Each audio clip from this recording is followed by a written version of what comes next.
Good evening. Tonight's Committee of Adjustment hearing is being held by video conference and live streaming video on the town's live stream webpage at oakville.ca. This is a hearing to consider applications for minor variance and consents held under the authority of the Planning Act.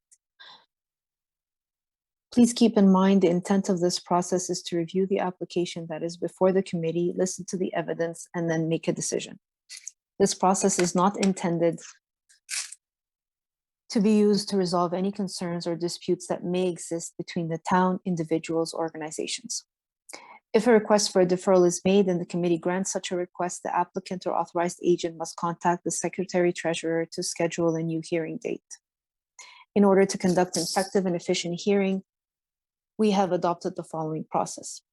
If you are watching the live stream of this hearing on oakville.ca and if you wish to speak to an item on the agenda, please call 905-815-6095. Again, the number is 905-815-6095. The phone number will also be posted on your screen below the live stream page at oakville.ca. Staff will be standing by to take your call and provide you with further instructions to join the video conferencing. When you call in, staff will ask your name, item number you wish to address, and telephone number. When the chair of the committee polls for interested parties, press *6 to unmute yourself. The applicant or agent will then be given the opportunity to briefly explain to the committee the basis of their application and answer any questions that may arise. A maximum of 5 minutes will be provided for this presentation. You will need to state your full name and address for the record, and any submissions beyond the 5 minutes will be at the discretion of the committee. All delegations must also state their full name and address for the record. A maximum of 5 minutes will be provided to make your presentation. All remarks and questions are to be directed to the chair, and any submissions beyond the 5 minutes will be at the discretion of the committee. The applicant agent will then be provided with a further 5 minutes to respond to the comments made by interested parties and answer any questions from the committee members. If the applicant or agent has any concerns found in staff report, particularly any proposed conditions, this will be the opportunity to advise us. This matter will then be taken into committee for a decision, and it will mark all the end of discussions. Any person desiring a notice of the decision for any application must provide a written request, preferably through email, to the Secretary Treasurer. Written notice of the committee's decision will be mailed no later than 10 days for minor variance and 15 days for consents to the applicant and agent and any other person who filed a written request for this notice. The last date to appeal the decision to the Land Tribunal, the Ontario Land Tribunal, will be noted on the decision.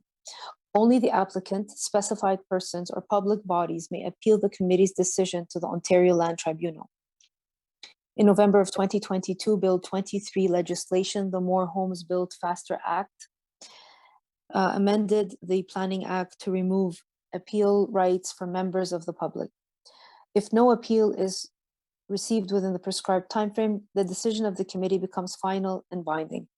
And the Secretary Treasurer will then notify the applicant and anyone who has received a copy of the decision through written correspondence. People participating in this hearing are to be courteous to, respectful of the members of the committee, town staff, and any other person participating in the electronic hearing.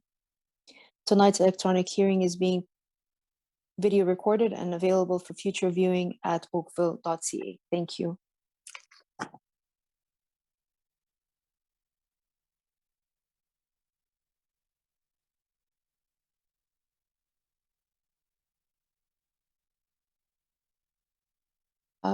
Regrets, we have Miss Yu is with us or no?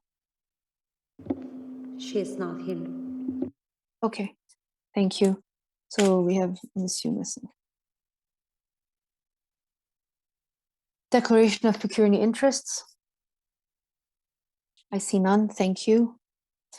And Madam Secretary Treasurer, I'll be taking requests for deferral, withdrawals of applications. Anyone in attendance, please raise your hand so that you can be invited into the panel if you are seeking to request a deferral or withdrawal of application.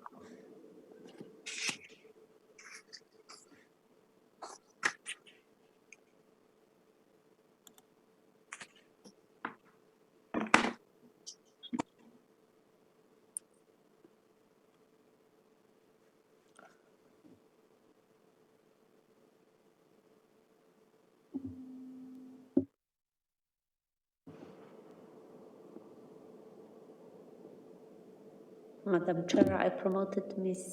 Stephanie Mativela. She's Hello. requesting the floor. Okay. Hello, Ms. Medviva. Good evening. I'm here on behalf of application CAB 05023 of 247 Tweesdale Avenue, requesting deferral to further work with staff. Okay. Thank you, Ms. Medviva. Members, all those in support of a deferral? Okay, the application has been deferred. Thank you very much. You're welcome. Have a good evening. You too.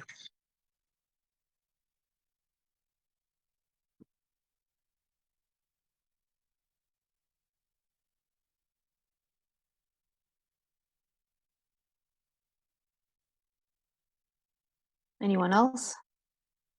Mr. Jim Pfeffer, he's requesting the floor. Yeah, hi there. I'm Jim Pfeffer. I'm here on behalf of 15 Pebble Ridge Place, which is file number 074-2023.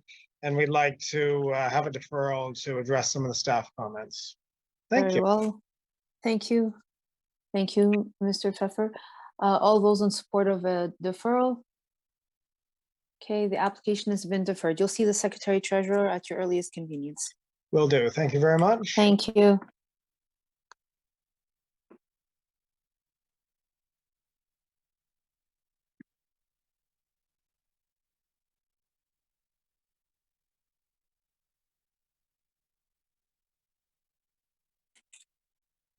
Anyone else? I have Miss Mary Bradley, but I don't know for which application is this. Ms. Bradley, you just have to unmute yourself. It's in the... Oh, hello, There. can you hear me? Yes, how are I'm you? sorry, I'm not sure if I'm doing this right. I'm just wanted to speak with regard to application 0772023 at 2172 Spears Road. Are you an agent or the applicant? No, I'm just a property owner and I got a notice of the hearing, so Yeah, so when we in get the- to that application, we'll invite anyone who has interest in the application to speak, and you'll get a chance to address the committee at that time. So just hang tight until we do call that application through. Okay. It's going to be the third one on our roster tonight because the first one was canceled Okay, thank you very much. or deferred, more so to speak. Okay. Okay. Thank you for your patience. You can just mute yourself until that time. Anyone else? I don't see any other hands raised.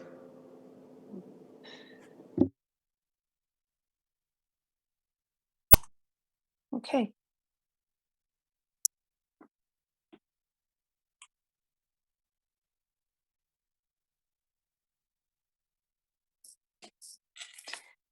Sorry, I need to just get back into the section because I just got booted out. If you just bear with me.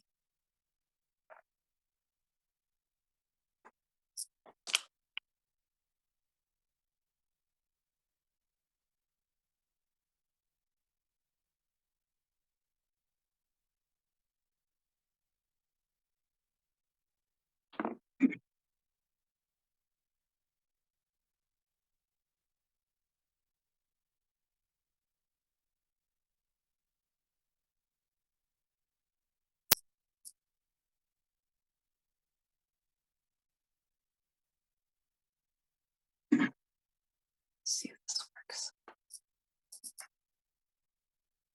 Okay.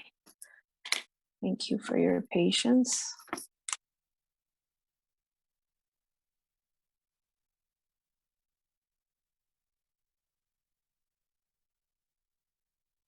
Okay, application CAV 075 of 2023 at 250 Southview Road.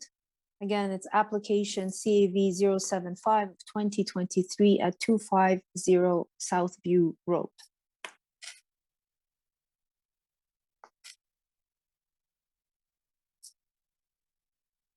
Good evening. Good Good evening. evening. Pronounce your name for me. I'm not even going to try. That's good. It's a tough one.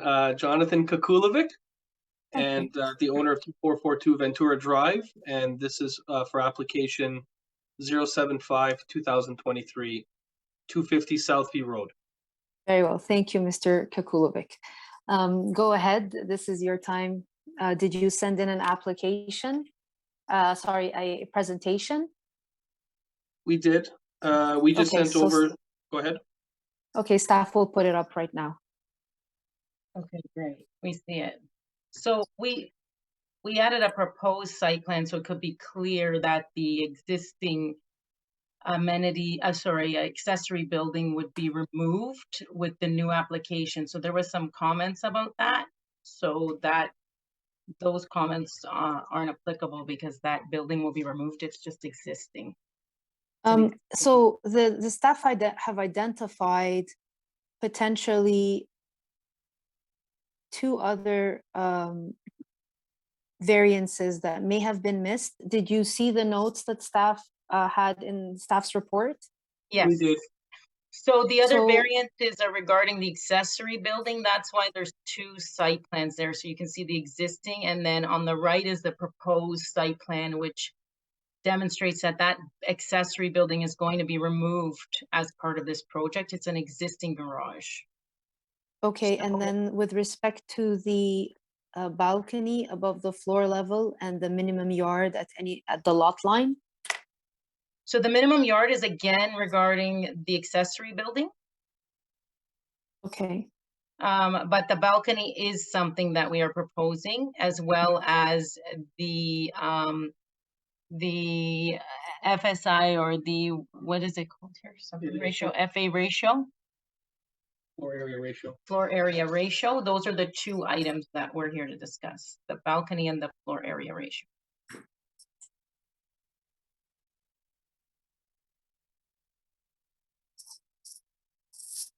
I'm just pulling up your plans for a second. Hold on.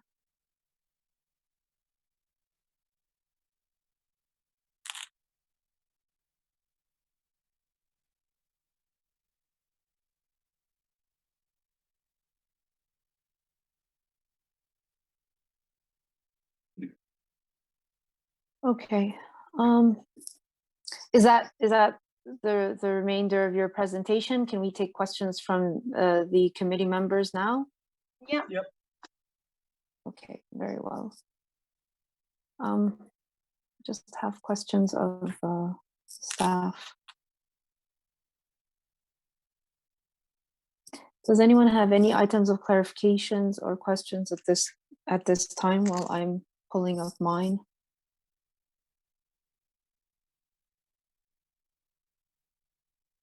Okay, so here's the thing.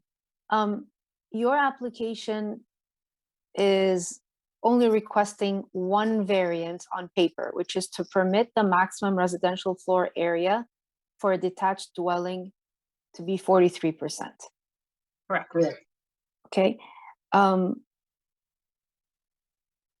Adding a balcony that was missed and wanting to add it as a additional variance would require staff to look at proper drawings and elevations.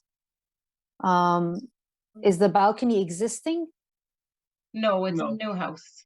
Okay, so Mr. Musaev, do you have any comments to make about this application? Because Yes, Madam Chair. I would say that if the drawings do not include the accessory structure, I would just say that we haven't seen those drawings. The drawings that were submitted had accessory structure listed as proposed. And also there was a balcony. I would also note that balconies are prohibited, and we cannot grant a Support. variance for something that's prohibited.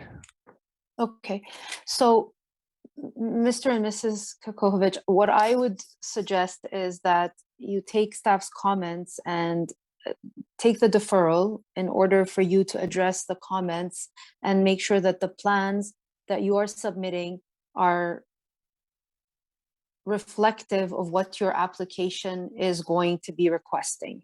And that is much better than us hearing your additions or requests on the fly, because anything that we decide tonight will be tied to those plans, which is why staff provide their comments on Friday so that anyone who has any variances missed or any issues with respect to comments from staff can address them either prior to the meeting or take the deferral and then go ahead and come back at a later time with everything up to par.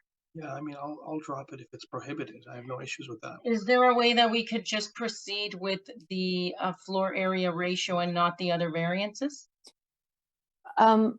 Moseev just clarified that the drawings that they received included the accessory structure, correct? That is correct. So they would have to you would have to remove the accessory structure, provide drawings to that effect, so that when we make a decision, we can tie them to the drawings as submitted. That's part of our procedural conduct. Mr. Hardcastle, I saw your hand go up a moment ago. I'm sorry, did you have anything else to add or any questions? I'm sorry, Madam Chair. I thought it might be worthwhile to note that there is an issue about notice deficiency, which I think you touched on at least later on, and that the balcony cannot be included in this hearing for risk of not having provided appropriate notification to adjacent property owners because it wasn't included on the notice. Yeah, thank you for that clarification. So can I understand correctly that we can't just solely address the FSI, the application that was made, and defer the other items, or not even apply for the other items, remove them from the project? in terms of, I'm looking at your drawings right now, and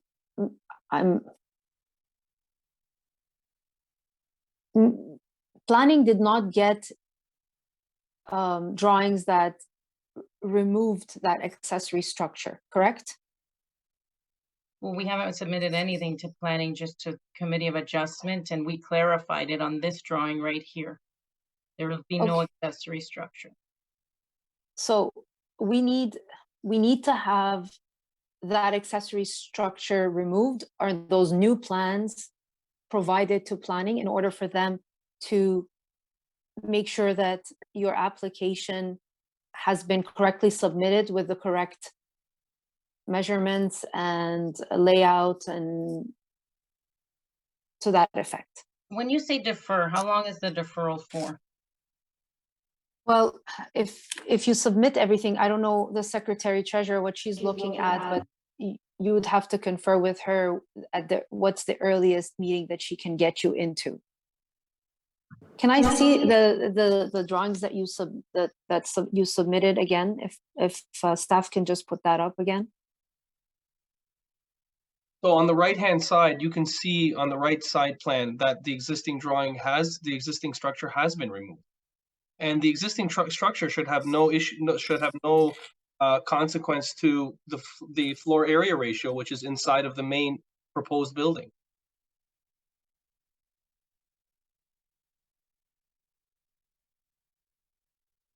When was this presentation submitted? We submitted it last night, and then I submitted another merged file this morning to coarequests.com. I believe her name is Yasmina, who I spoke with. Okay.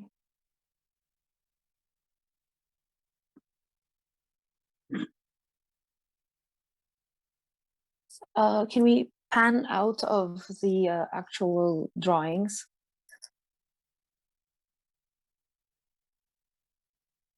Is that, Mr. Moseev, is that sufficient in terms of the drawings that are provided through, I know they were late last night, but is that sufficient for you?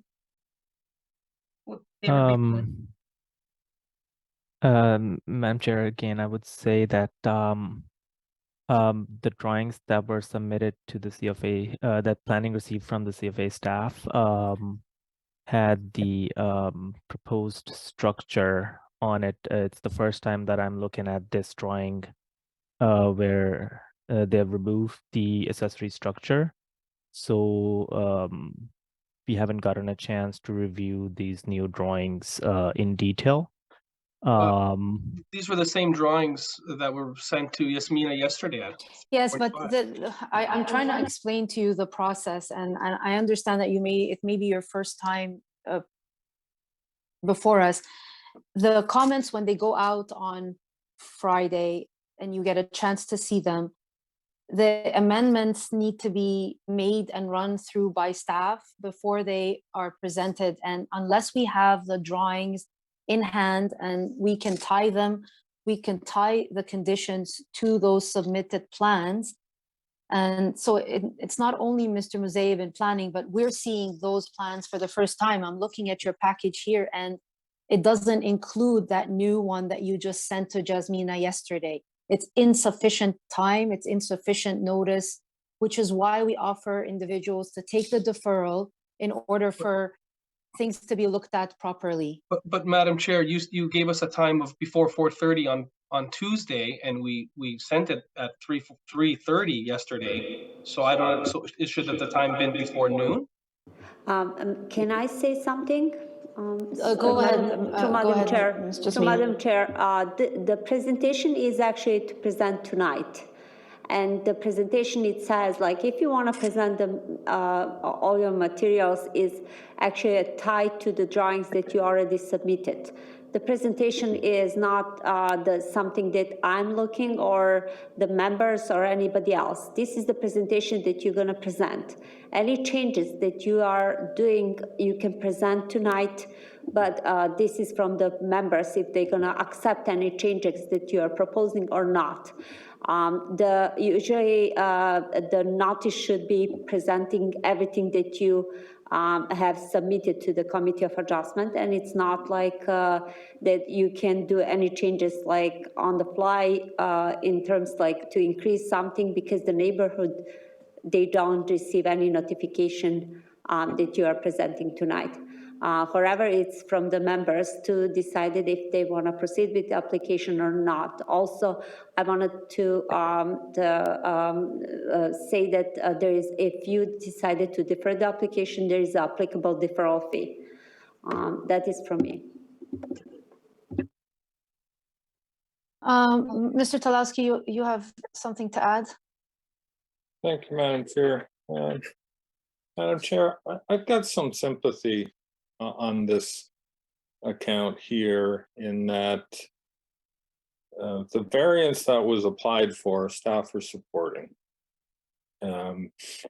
The applicants indicated that they're willing to remove the accessory structure, so the two of the three variances of staff, additional variances the staff identified, go away.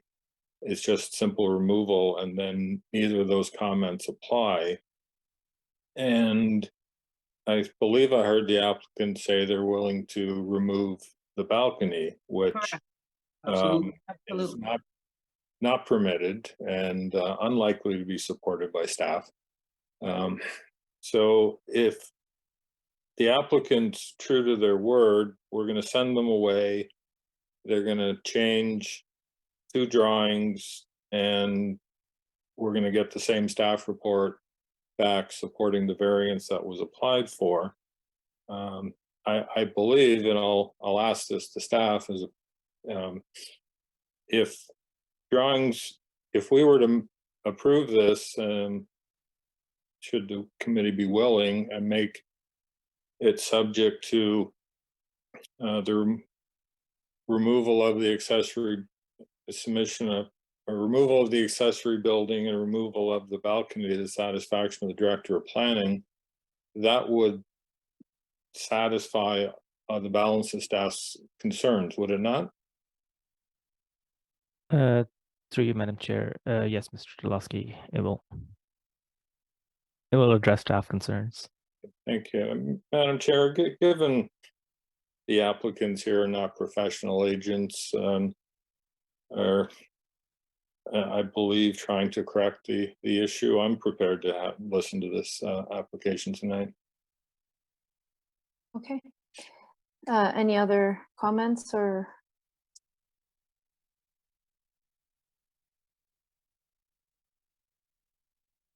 Okay, I just want to make sure that piggybacking on Mr. Talowski's comments, that Mr. Mazeyev, you don't foresee that there will be further uncaught variances that will bring the applicant back to us in any event if those two variances are dropped. Yes, Madam Chair, these variances were identified by our zoning staff, and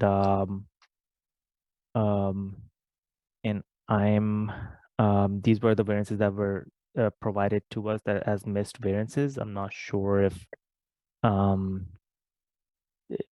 there will be any other variances in the future that they would identify or not. But at this time, these were the variances that were identified by our zoning staff as missed variances, and staff is analyzing the application based on these identified missed variances. So in the future, if there are additional missed variances at the building permit phase, zoning would be able to identify those at that time. Okay, very well. So we will hear your presentation and just be fully aware that if there is anything else that gets missed or identified at the building level, you will have to appear before the Committee of Adjustment again. Completely understandable. Thank you. Okay. I think it's fair to say that you've showed us the drawings. We'll put them up for the benefit of all the members and the public as well. And then we'll take the matter into committee. Would staff kindly just put up the presentation that the applicant has provided with the drawings?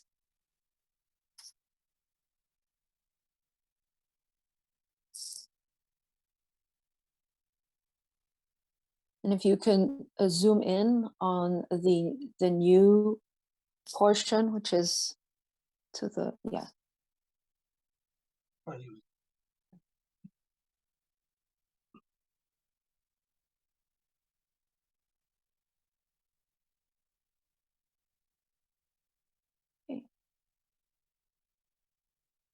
Now that everyone has had a good look at it.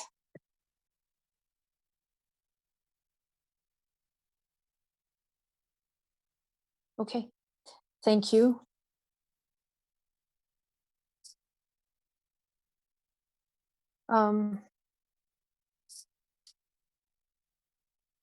Any further questions or items of clarification? Mr. Hardcastle? Madam Chair, can I have that drawing put back up, please? Sure. Kindly, staff, yeah.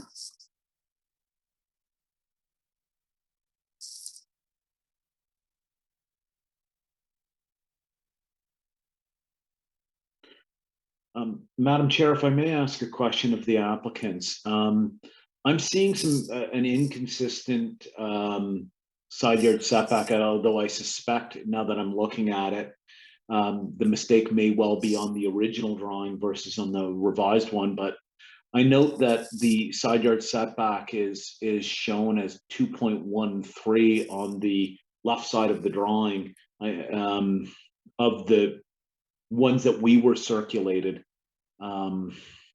I think there was, sorry, I don't mean to interrupt. There was a lot going on with the previous site plan, which showed the existing and proposed. That's why we simplified it. Oh, thank you so much. Thank you so much. I see that now. Thank you. Any further questions or items of clarification? Okay. Very well. Who would like to start the discussion and move a motion?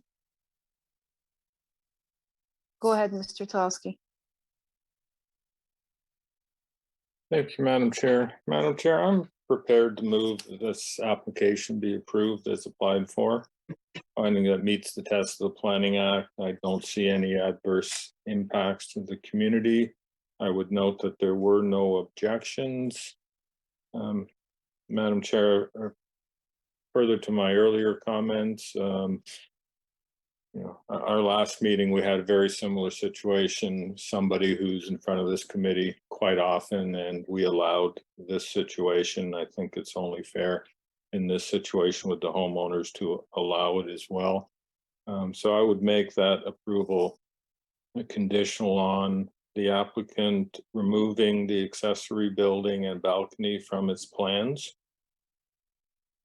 Secondly, that the dwelling be constructed in general accordance with site plan and elevations to the satisfaction of the Director of Planning. And that a building permit issues within 2 years or the variances lapse. Very well. Is there a discussion on this recommendation? Mr. Dickey? We didn't mention the second floor balcony in that. No, I believe Mr. Tolsky did say that the removal of the accessory building and balcony. Okay, sorry, I didn't hear that. Sorry. Yeah. And then the plans will be tied to the satisfaction of the Director of Planning, so they'll ensure that nothing gets missed in any effect. It's a double, what do they call it? Safety. There's the word I'm looking for. Belt and suspenders. Thank you. Thank you, Mr. Tolsky. So any further discussion on this recommendation? Okay, all those in support? Okay, the application has been approved, none opposed. Have a good evening. Thank you very much. Thank you so much. Have a good evening. Good night. Good night.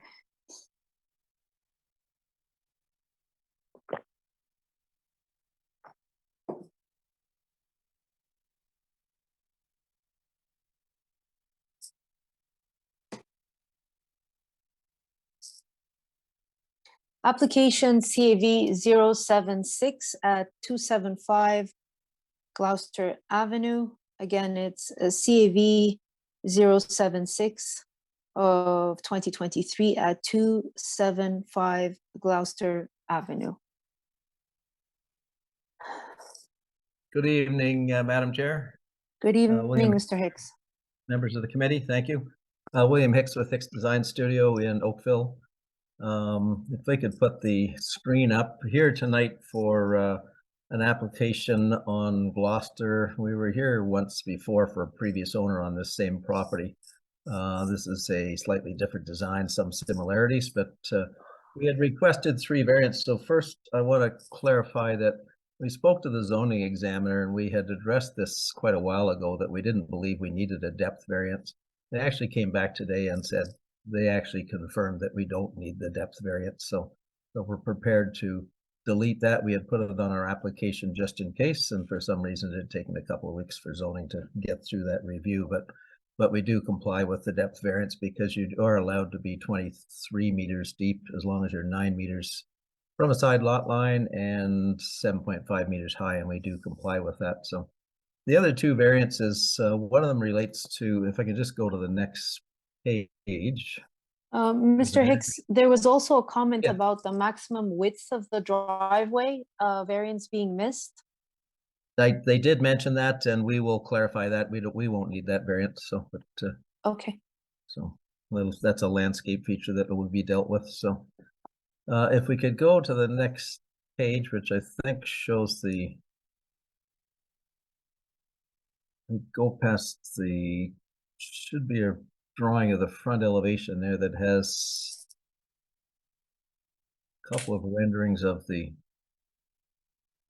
that one right there. So we're requesting a height variance, and it's really for the 2 small peaks that are right here and right there. Everything else meets the height requirement. Just from an architectural approach, we're trying to emphasize that with the small metal roof detail that happens over that portion of the roof.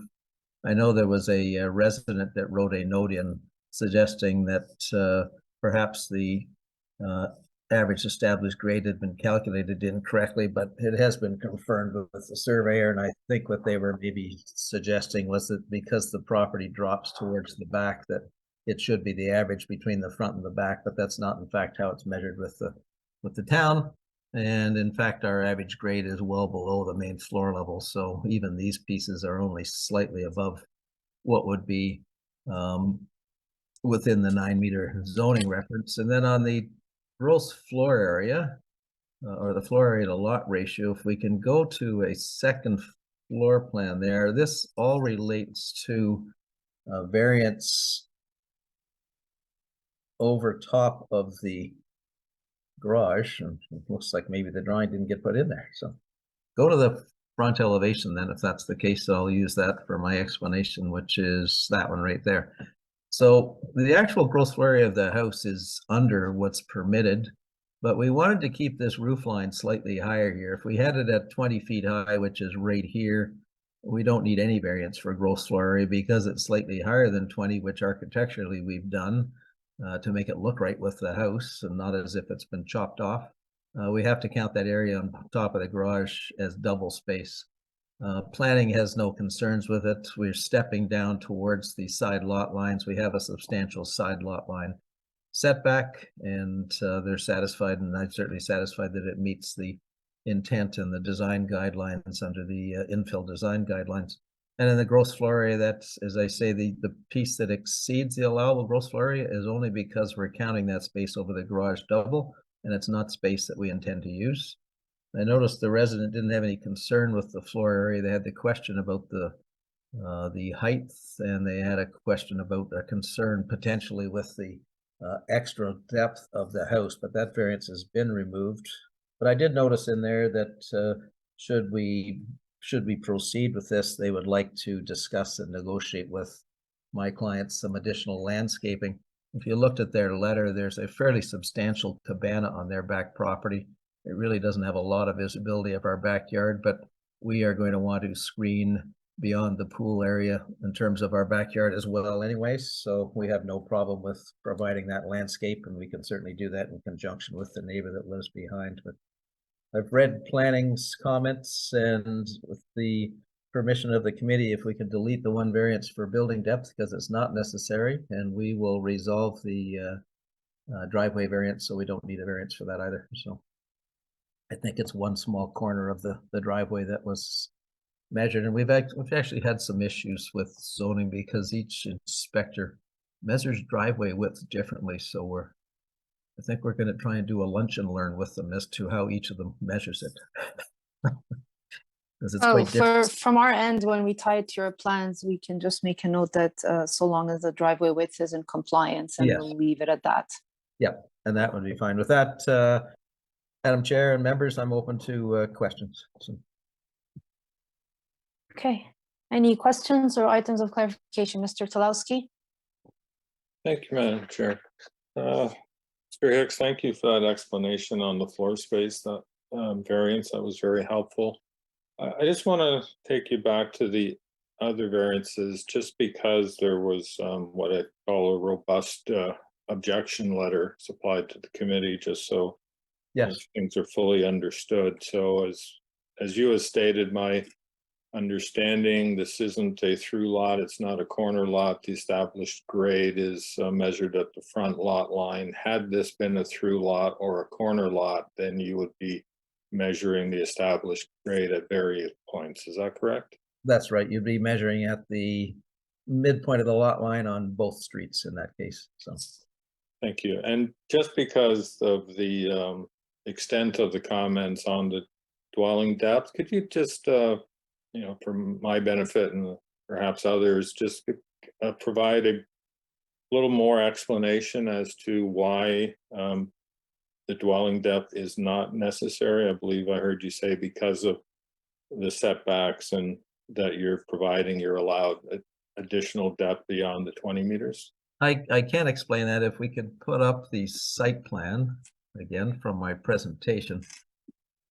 I just finished a hearing with Ontario Land Tribunal about this very issue today. So we put up that site plan again from the technicians.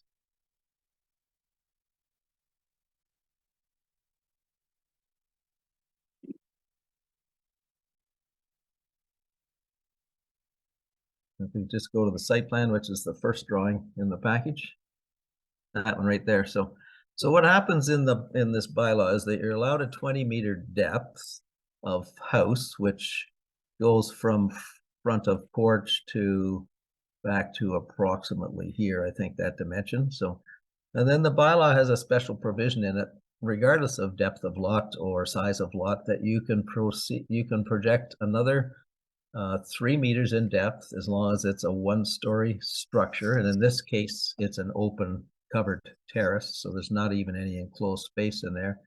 But there's a provision in that if you're going to go the extra 3 meters, you have to be 9 meters from a side lot line, and we are over the 9-meter line. In fact, 19 meters from this lot line. So, and that's what we had pointed out to zoning before, and they thought that it wasn't applicable. And then the director of zoning called this morning. He said, "No, you're absolutely right. That is how it's interpreted. Our staff have made a mistake, and there's no need for a variance on that." So, so that's why. So it's a little footnote. It's in the bylaw that allows you to be 23 meters as long as you're 1 story high. So, and in this case, as I say, it's 1 story, but it's actually an open porch. It's not even an enclosed room. So.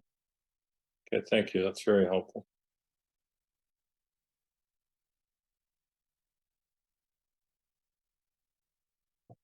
Any other items of clarifications or questions at this time?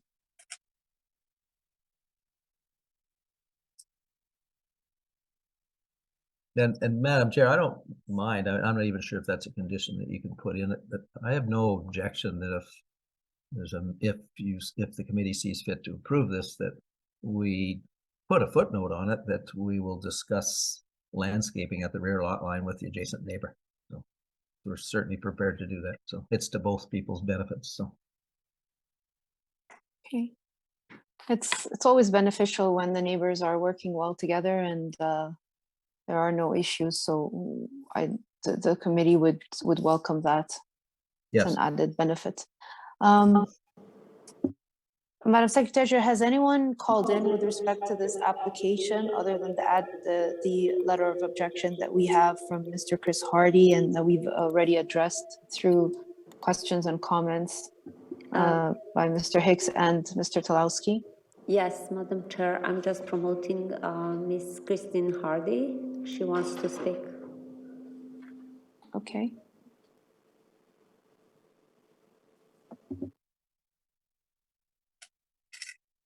Hello. Hello, good evening. Hi, can you hear me okay? Yes, go ahead. So my name is Christine Hardy. I live at 280 Balsam Drive. So my property backs onto 275 Gloucester.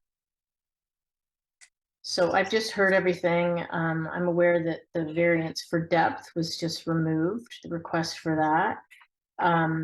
So I believe you've all seen my letter that I submitted, correct? Mm-hmm. So depth is quite an issue here because it's not just about a 1-story building. I talked about the difference in grade. I find it unfortunate that how you measure the grade is just from the front of the lot, considering we dropped down about 2.15 meters behind. So I understand that's how the rules work, but I don't understand that because if we're talking how much lower we are, it's really sort of an inconsistent depth or inconsistent measurement of grade. So for us, currently the house that sits behind us is approximately 75 feet. I'm going to speak in feet on this case, about 75 feet from our back fence. And currently they're already towering over us just simply because of grade. It's an older home, so I don't know the current height of it, but I know the new height is higher at 9 meters. So we've done things to try and mitigate the privacy issue since we moved in 8.5 years ago. We removed a dying cedar hedge and we put in some new columnar beech trees. We're going on our 3rd year with the idea that in time, they'll hopefully be about 25 or 30 feet to hide the existing house. Now that this new house is going to go in at 9 meters high on a much higher grade, these trees are never going to be able to satisfy that wall that's going to be behind us. So it would be overwhelming enough if it was on the current site of 75 feet from our house. But when I look at the new depth that's just been, submitted, it's probably going to be roughly 34 feet from our back fence. So essentially more than half the distance is going to be eaten up, and it's going to essentially be a back wall that we're looking at. So these new trees that we've built are going to be a moot point. Mr. Hicks referred to how we have a secondary structure on our back property. Absolutely we do. Does it provide some privacy? Sure it does, to about the first story. Beyond that, the second story and third story can easily see into our backyard. So those are concerns. And then I want to speak to the character of the neighborhood, because I know that's a big part when people go for variances. I understand that now a lot of these variances are not going to be applied, but the point being, for the character of the neighborhood, I've been around my neighbors. They don't have houses that tower over them that are peering into their backyard. Some of us are fortunate that we have very mature trees along our back lot line. We don't have that. Plus, we have this grade that goes up at the back. So we're essentially going to have it's almost like a small townhouse or apartment building looking into our backyard. It's pretty obvious I sent photos. I know you got my written submission, but did you get my photos that I sent looking out my back window? Yes. Did anyone see those? Yes. I can speak for myself. Everyone can. Yeah, you see a nodding. So one of my questions is, there was variance requests to move the house further, or have the depth come to us towards our property. What is stopping the request that it move forward on our part, that the house go forward a little bit? I'm aware of setback. I believe it has to be 7.5 meters from the road. Can you clarify that for me? Anybody? 10 point. Go ahead, Mr. 10.5 Hicks. from the road? Yes. From the lot line, so. From the lot line. And So- actually it has to relate to the existing house on the property, so. Well, if the house is gone, that's a rule, or that's just an they'll- aesthetic? Pardon me? Because it was removed less than 5 years ago, I believe they still use that as the basis for establishing front yard setback, I believe, so. So that's not a variance that could be requested by us, that we could have some type of compromise, that it would move a little forward on the lot instead of moving back 40 feet towards our house? It would be a new variance that not necessarily anyone on the other street would support, so. We have to look at the application yeah. that is before us, and while we understand and recognize that you as a neighbor can be affected by it, we are looking at the variances that they're requesting, and how it pertains to this application and how it's set within the neighborhood. It's not something that you can come in and say, okay, can you do this versus this, except at an earlier point in time when there were objections and you were able to speak to Mr. Hicks, and similarly to the landscaping that they're offering to mitigate the situation. But in terms of measurements, if you want to ask all your questions, and we'll have either Mr. Hicks or planning staff provide clarification through the exact way that these items are measured. I can't presume to say that I know it all. I go by what we're offered in terms of what the bylaw says, and then the measurements are done by the inspectors and by the surveyors and so forth. So as far as the point of character of the neighborhood, does that carry any weight? Because it changes, it's not consistent. If you come up my street and look in other people's yards, they don't have a house towering behind them. It's like the new homes up in Joshua Creek that are on the downslope. You're basically in a fishbowl with these tall homes that are behind you. If we wanted that, we would have bought up in Joshua Creek. But it's not about that. It's, as of right, they're allowed to build 9 meters anyways, right? So whether you like it or not, you're always going to have a 9-meter home behind you, by your side, if a new development comes on. It's that they're allowed to do that. It's not that something we can stop individuals from building 2-story homes just because the other homes in the neighborhood are 1.5 or bungalows at 1. I It's understand part what you're of saying within the development. rules. It's just too bad that it can't be looked at as, you know, when there's a gradient issue, how it changes the whole thing. And, you know, And I think that's why we have these presentations, so that the members of the public can understand, that we can understand whether these variances are acceptable variances from what is allowed. And I guess that's what makes our job hard. And rest assured that your comments go into effect, which is why Mr. Talowski asked for the clarification. And I hope you were here to understand exactly how those matters were reached and how those calculations were done, because Mr. Hicks did try to explain them. I was here. I wasn't allowed into the call. I don't know why. I had my hand But up. did you hear the explanations, and Yes. was that beneficial or helpful at least? It may not fix everything, but was it at least helpful? I understand. So if that answers your question, but it doesn't help my situation, no. I think I just want to dumb it down to just plain, I just think I get the rules, but I think like anything there needs, I basically understand. I'm sort of, I'm, for lack of a better word, I'm screwed. Nothing's going to change. But no, I'd hate for you to feel that way, but like from our perspective, the way these calculations are, you're not really looking at a 9.8 meter home. You're essentially looking to a 9-meter home that is measured at a different grade level. And so it's calculated to appear as 9.8, but in reality it's not. But regardless, it's gonna 12 meters. Yeah. Yeah. Regardless, to you, it's always gonna look like a 2-story 9-meter home. Regardless, it's gonna look like a towering home because yours is short. I wouldn't say 9 meters, because again, that 2-meter grade difference, it's going to be more like an 11-meter home. And it's going to be already the house behind us, which, you know, we saw the house behind us. We knew what we were buying.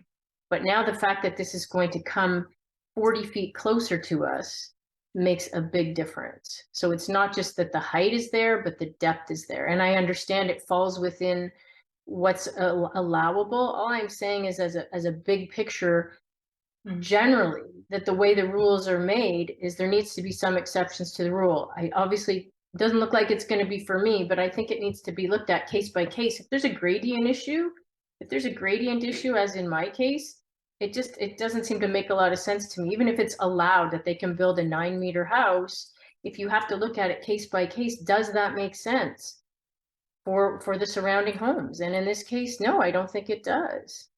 So that's all I'm saying. It's like, moving forward, why can't things be looked at case by case instead of just what are the rules suggesting? I get now it falls within the rules. The variances have been removed, but it doesn't really make sense that the area we live in, one of the wonderful things about it has been the privacy, because we have mature trees, but we don't have mature trees at the back of the lot, but the houses were set far enough apart, but now it will not be far enough apart, that the privacy, and I do take exception to that. That is something I would like to say.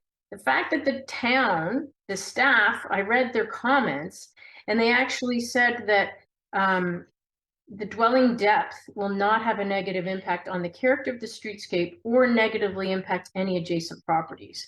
There is no way that they're familiar with our property for them to say that. If you stood in our backyard and said, imagine a 9.8 meter home or a 9-meter home 34 feet off the fence line, and you could actually, with a clear conscience, say it doesn't negatively impact the properties, I'd be embarrassed to say that out loud. It makes no sense to me. So it's just, it changes everything. It changes the whole use of our backyard. So what I'd like to finish with is, Mr. Hicks says, yeah, we can work on a landscaping agreement. I would really like to discuss that further and get something in writing. Well, subject to that condition being introduced, if we do decide to approve this application, you will have that in writing, that you guys will have some sort of recourse and conversation about what you can mutually do in order to best benefit both of you. Correct me if I'm wrong, Mr. Hicks. That's correct. And obviously, we don't want to get into a situation where we're coming at odds with each other and one or two parties are being totally unreasonable. But the intent is there to work together with them to supply that additional landscaping, be it on our property, their property, or both properties. So. Okay, and then just to satisfy you, Ms. Hardy, you did make comments, and does planning staff have any further comments about how they assess this application and maybe offer some sort of assurance or comfort in the way the process is followed for Ms. Hardy to further understand your perspective? Yes, thank you. Through you, Madam Chair. Staff completed a review of the application materials and underwent a site visit, and the variance requested for residential floor area ratio along with height were both reviewed against the 4 tests under the Planning Act.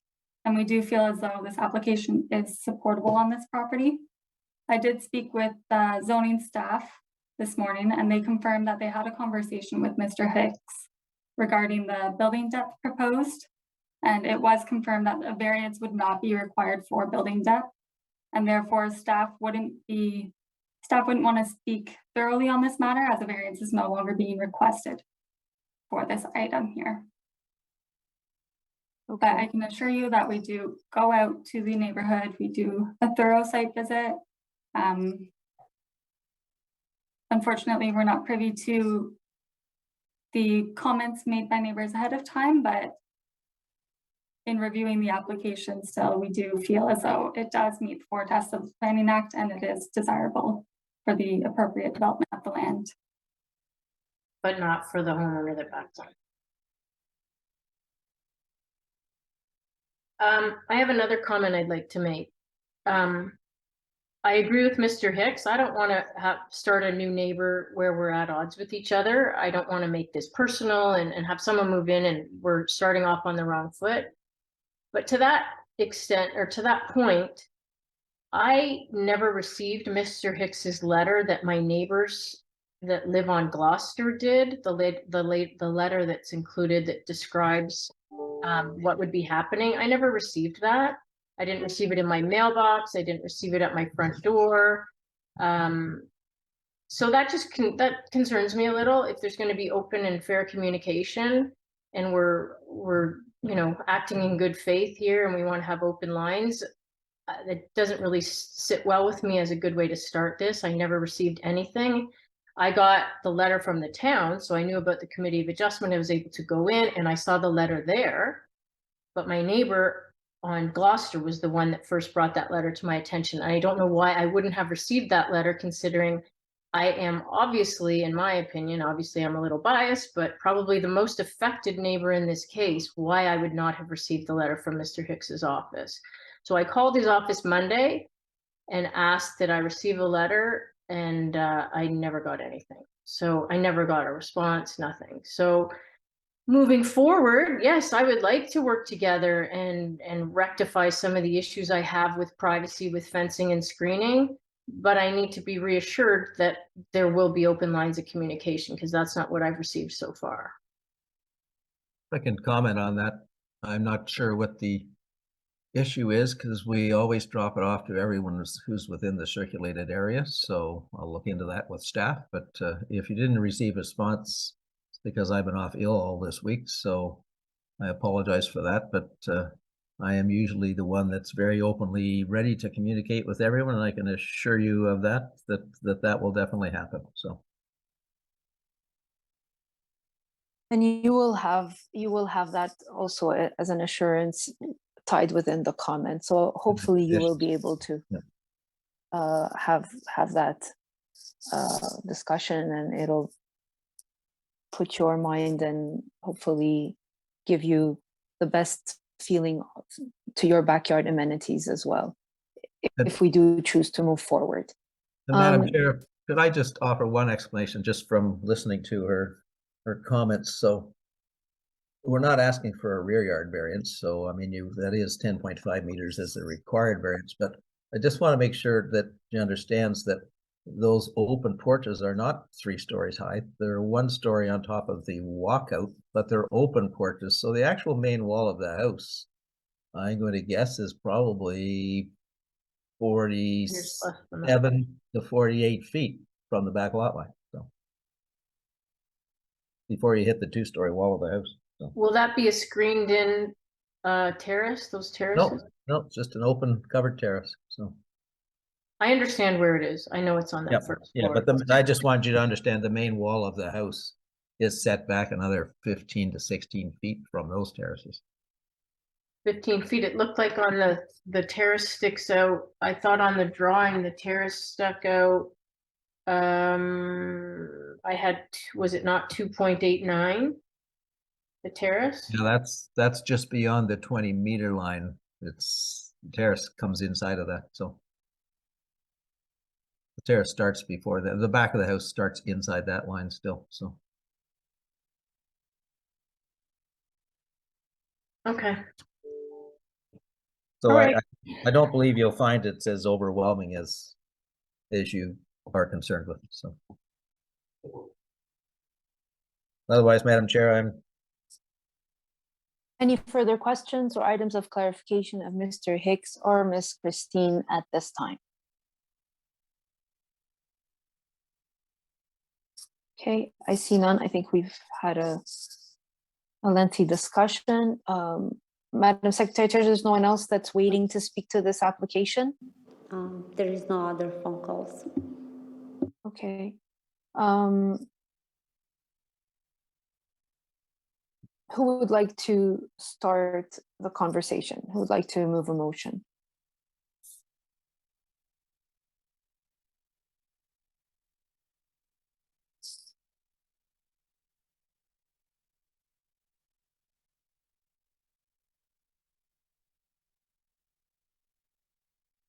Mr. Dickey, you want to take a crack at it? Go ahead.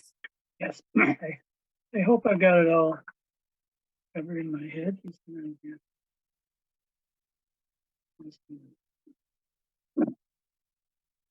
Based upon my review of the owner's application, site plans and the building elevations, etc., together with my site visit and the presentation by the agent, and having regard to the concerns put forth by the neighbor, also realizing that the proposal does comply with the zoning bylaws rear yard setback. I would like to make a motion that we recommend the application as applied for, subject to or accept that as applied for and in the building plans dated April 28th, 2023, except for the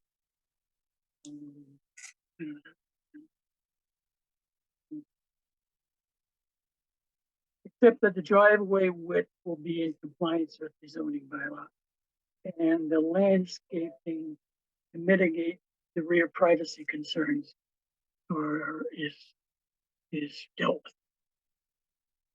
Can amend that a bit, but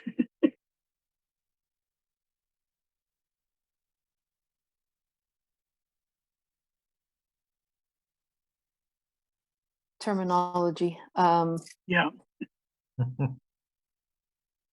Okay, let's ask the Secretary Treasurer what she's got so far, and then we'll go from there. I actually got to the plans dated April 28 as and then the landscaping plans.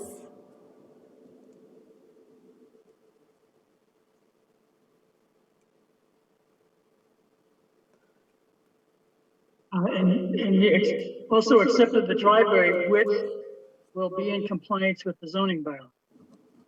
correct.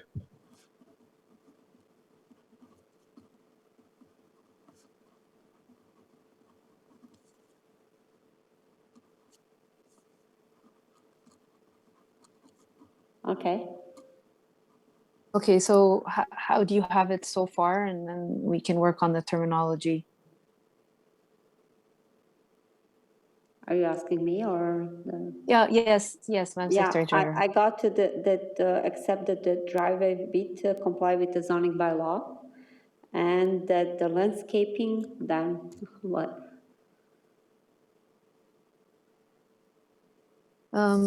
That a landscaping agreement between the applicant and the rear yard neighbor, namely 280 Balsam Drive, is that correct? I believe so. Yeah. Yes, 280 Balsam. Be negotiated by both parties or to that effect. I want to get the correct terminology according to our capacity to actually enforce such a condition. Ms. McKnight, do you have any suggestions? I'm sorry, I didn't quite catch the first part that has been recorded thus far. Okay, the first Sorry, part Jasmine, is what was that it? the driveway width be in compliance, because you had identified there was a maximum width variance for the driveway. So we're just ensuring that that driveway width is in compliance. And then the Yes. second item is that Mr. Hicks is open to a condition that landscaping be agreed upon between the applicant and the rear yard neighbor, Ms. Hardy, at 280 Balsam Drive. I think that covers it, right, Mr. Hicks? I think that's acceptable. Mr. Tlowski, do you have any comments on that? Thank you, Madam Chair. Madam Chair, I don't believe we can impose such a condition. It's unclearable by the town because it leaves it in the hands of two parties, not the town of Oakville. And generally speaking, I think we let the record show that Mr. Hicks has made the commitment to work with the neighbor to provide additional landscaping treatments, but I don't believe we can make that a condition because it's not something the town can clear. And what if they don't come to a meeting of the minds, then what happens? So I appreciate the concerns. I appreciate Mr. Hicks' offer. I believe he'll carry through with that, but I don't think, Madam Chair, we can make that a condition. I don't know how it gets cleared. Mr. Tlowski, I hate to put conditions on myself, but I have had one previously that said to the satisfaction of the planning director. We could do that. There's no site plan on this, but I have seen that read in before as a condition, but I don't think it's necessary, but if that would How satisfy about the neighbor that more the so. neighbors will engage in a discussion about Yes. landscape treatments to the satisfaction of the director of planning? No, not for me. I don't want it to, because then it's left up to the town. It's between Mr. Hicks or the owner and us, not the town. Well, that's the thing. Like, we can't enforce. I understand we that, can't but force if the you to have record- a discussion. I totally agree, but at least if the record shows that's what he has suggested, and he's saying he's going to be true to his word, let's leave it at That's fine. Yep, Let's that's leave it fine. at that. I don't want it to be subject to the planning director. I appreciate the offer, but that's not where I want to go. I prefer not to either, but I thought Okay. maybe that might satisfy more. No. Yep. Okay, well, we're gonna have a discussion on this recommendation because it's not just me who has to agree with it. It's the entire committee. I feel that just on record that you both agreed that you will have a discussion about the treatments and you will agree on the discussion of the what treatments to be done. I think that's sufficient enough. The thing is, you can't come back, as Mr. Tlowski says, and that's why I was concerned about the wording of the condition and that it being enforceable, is you can't come back and say, well, he did not have a discussion with me according to my standards. I understand So So, I mean, this meeting is video recorded for further viewing. You'll forever have it. And you have it on record that he's submitted to that in agreement, and you will have that discussion, and you guys, between the both of you, will figure it out. And then we will just leave it as that the proposed dwelling be constructed in general accordance with the plans dated April 28th as submitted, and that the approval will expire within 2 years, which is our standard condition, as well as that the driveway width be in compliance. And we'll leave it at that. If you're both satisfied? Yes, and I can assure you I will make that first approach next week because we're just retaining our landscape architect, so the timing's perfect. There you go. You even have a time and date. I'll be in touch with you next week and we'll set up a time to get together. So. Okay. Okay. Is there a discussion on this recommendation? I'm sorry, Mr. Dickey, I did hijack it from you, but I was just reiterating your words. If you disagree with me about anything, please do speak up now.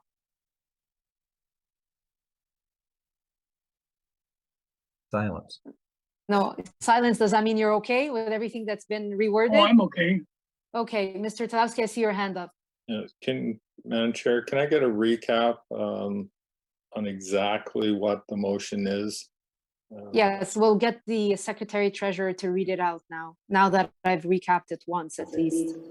Go ahead, Madam Secretary Treasurer. Okay, so the first condition that the proposed two-story dwelling be constructed in general accordance with the plans dated April 28, 2023 as submitted.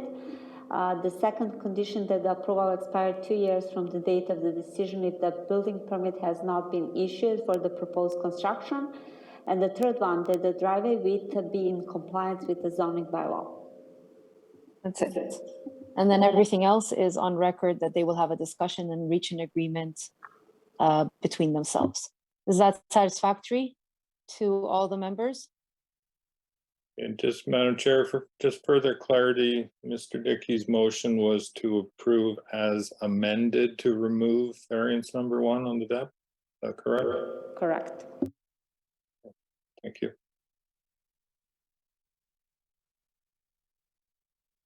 Okay. So if there's no further discussion on this recommendation, all those in support?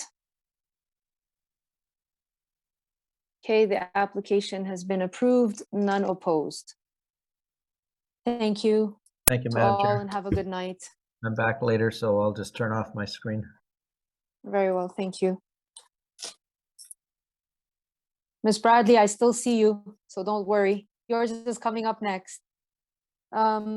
Application CAV 077 of 2023 at 2172 Spears Road. Again, this is CAV 077 of 2023 at 2172 Spears Road. If you're interested in speaking to this application, please call 905-815-6095, and further instructions will be provided to join the video conference. We do have one letter of objection on record from Mr. and Mrs. Bradley, Miss Mary and Richard Bradley at 574 Trafford Crescent. Who's the applicant? LaRock, Miss LaRock, go ahead. Thank you, Madam Chair. There is a presentation. Thank you very much. So my name is Rochelle LaRock. I am a senior associate with the Biglieri Group. I am here to represent our client 2322244 Ontario Limited, who is the owner of the property at 2172 Spears Road. Next slide, please. So I'm just here to give an overview of the subject site and give an overview of the application. Next slide, please. So to give a bit of context, the site is located on, I guess, the south side of Spears Road, east side, within an area that is primarily employment with residential lands to the south. Next slide, please. So the property has already been developed with one existing building at the, I guess, north end of the site. It's an existing office building with mixed uses within it, as well as the parking lot. There is a future phase that is proposed to be constructed closer to Spears Road at some point in the future. Next slide, please. So the application is being made to allow for the uses identified under, or to amend footnote 5 to allow for the uses identified to exceed 20% of the gross floor area, which would mean that what we're asking for is a 33% of those uses within those footnote 5 uses to be that 33% to permit a daycare use. So on the left-hand slide, the gray shaded area is the future daycare amenity area. On the right side is what is existing now. It's currently parking area with the accessible parking spaces. We are, as you can see on the left side, have reconfigured the site slightly to make sure that we can maintain all of the parking required, as well as maintaining those accessible spaces. Next slide, please. So this is the interior of the building. The daycare use would be on the first floor with access to that future outdoor play area for the daycare. The remaining area on the first floor as well as the second floor will continue to be office space uses. And next slide, please. So to review the 4 tests of minor variance, which is what we need to look at as part of a minor variance application. So the increase from the 20% to 30% can be considered minor. The building will continue to be primarily employment use and used for a range of other office and office type uses. Is it desirable for the lands in question? The city of Oakville has recently done a number of updates to the official plan. This isn't an employment use, although it's identified as a not employment use. The proposal will employ up to 30 people, which can be considered employment. So it's 30 people being a mix of both part-time and full-time, looking at accommodating approximately 100 children being from 18 months to kindergarten age. So not only will it provide employment, but it will also provide a service to people who are currently working in this employment area, as well as people who are accessing the Bronte GO station. They can drop their kids off, get on the GO train, and then go to their place of employment. Does the application conform to the general intent of the zoning bylaw? We feel that it does. Although it's listed as a use under that footnote 5, it's not necessarily equal to those other uses in that footnote 5, being primarily commercial and commercial type uses, art gallery, dry cleaning, financial institution, restaurant, retail store, service commercial. This is providing a considerable number of jobs within the building, even though it's within that footnote 5. So we still feel that maintaining the intent of the uses within this building to be employment in nature.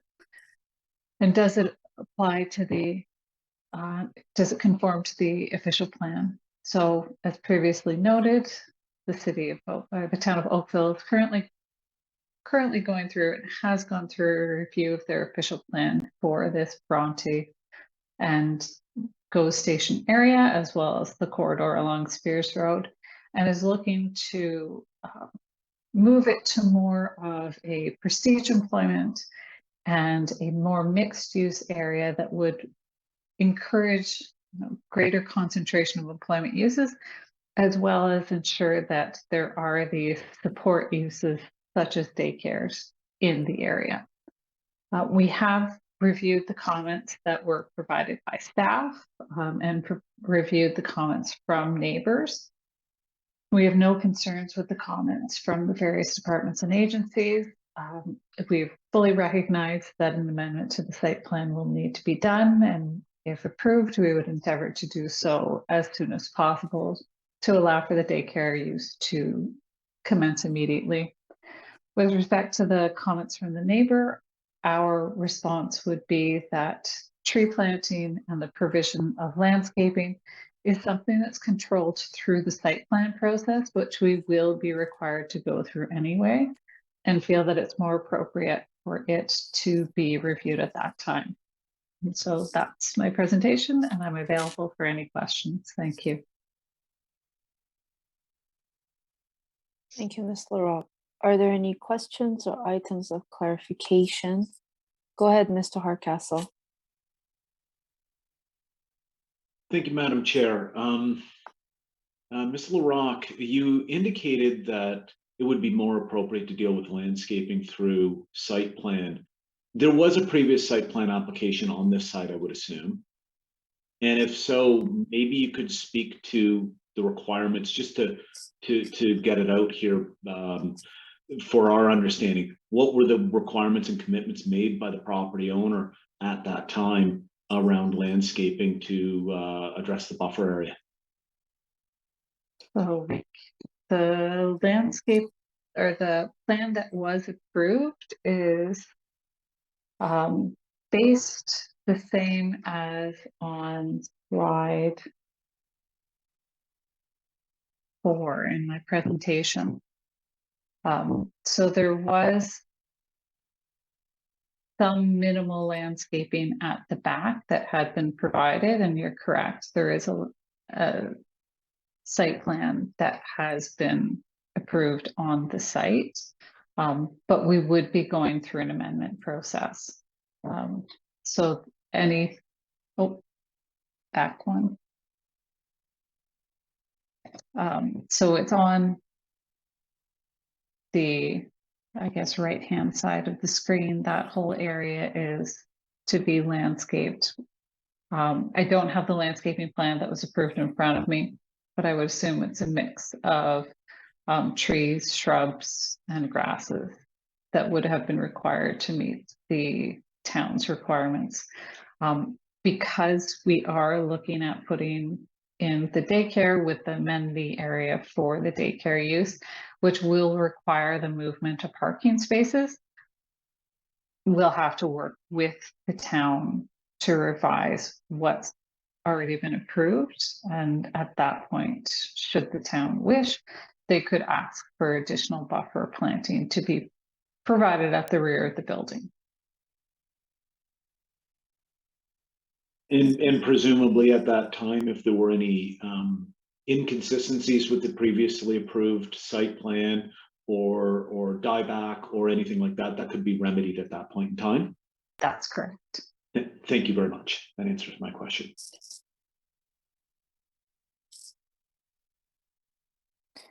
Any other comments? Mr. Dickey, go ahead. Thank you, Madam Chair. Just to the consultant, what does the phase 2 building have in potential square footage, gross floor area? How big could that building be, roughly? Roughly, I think the building,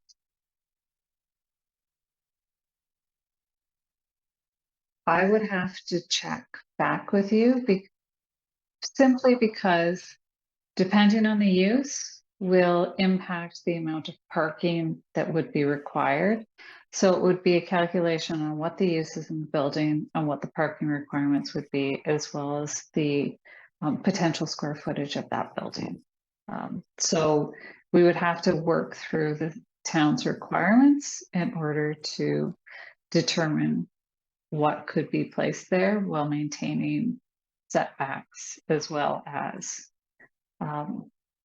parking requirements. Okay, if I can ask another question. Yeah, go ahead, sir. I'm sorry. what's the other retail use? Is it that something Battlefield in the basement? Is that the other, if you want to call it retail or non-office use in the building? That's correct. The use in the basement is a board game, comic book store.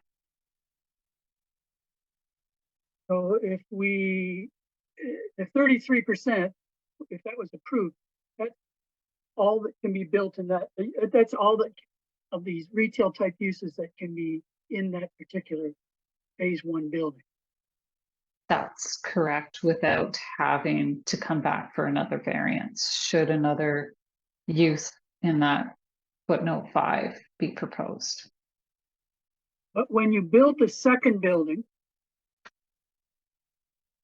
if we approve a 33%, that means you could put 33% of that retail type use in the second building. My understanding would be the way that the decision of the committee would be worded is that this approval would apply to only this building. Okay, I didn't see that in the document. Okay, okay, thank you.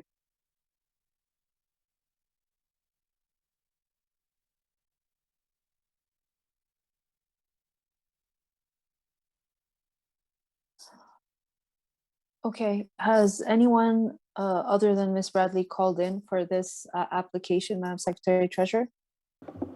There is no phone calls at this time. Okay, very well. Go ahead, Ms. Bradley. We'll take your comments now. Okay, so I'm not sure that this is, whether this is within the purview of the committee, but my letter isn't talking about additional landscaping.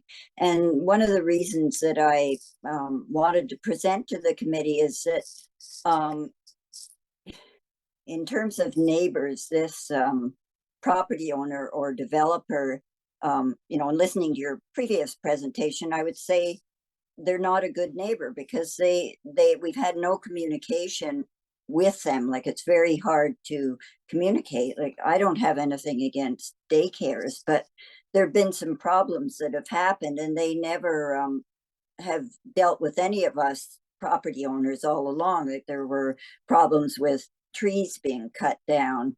There were problems with lighting. I don't know what's in that building, but we were told there was some sort of, maybe Miss LaRocque could answer this, that there's some sort of religious organization that uses it. Like, we see people Friday nights, there are a lot of people, and I don't have an objection to this, but we just don't know what's in the building. But Friday nights, Saturday nights, there are a lot of cars, people, families that are obviously using the building for some purpose. I don't know what it is. But what I'm asking in terms of the landscaping isn't additional landscaping. It's they made when the property was being built, I was at the planning meeting, and the builder developer made a commitment to plant a lot of trees, and more trees, I understand, than they had to show their goodwill. So they did in fact plant these trees in the fall of, I believe, 2021 trees. We had some bushes behind us, and they cut down pretty much all the vegetation behind us, so these trees were needed. But then they never maintained the trees. So normally when you plant a new sapling, you have to water it.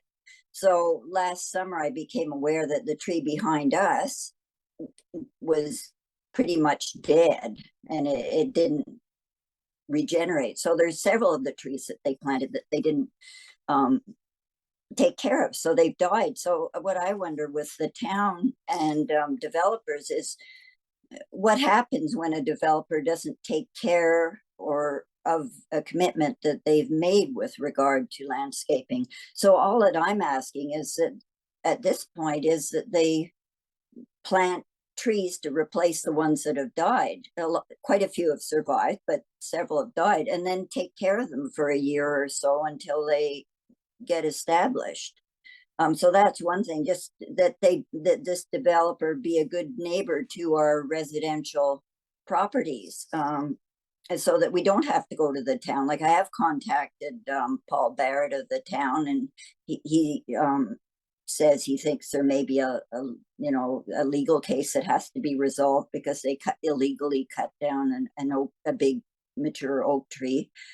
So he's not sure. And then I understand that the developer pays a deposit that they get back once, they've shown that they've carried through with their commitments, but maybe they don't care whether these trees survive.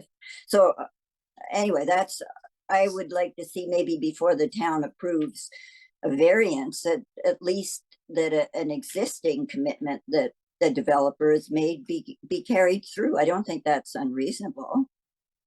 No, we'll certainly get that information for you. I'm sure Ms. LaRocque, as the representative of this development, she would know some information about that. Yeah. But it's not additional landscaping, which I heard Ms. LaRocque say. Maybe there will be some additional landscaping, but we have a dead tree behind us. And we used to have lots of vegetation there. Now as I mentioned in my letter, I see a bare field, I see the GO train. It's quite a different landscape. So the longer they wait to replant this tree, the longer it takes to get a nice mature tree. And I took a drive into the parking lot one day, and there are a few other trees around that have also died because they basically weren't maintained.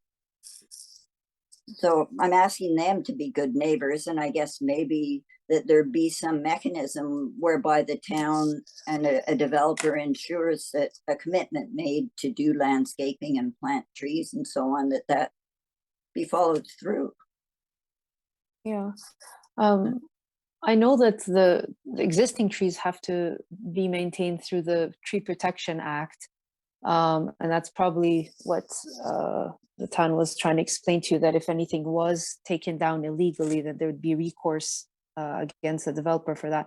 But in terms of additional once the development is completed, I think that's what Ms. LaRocque was alluding to, that with this new development, they will be required to show a plan for landscaping as per the site planning approval process. Yeah, but there was there's two.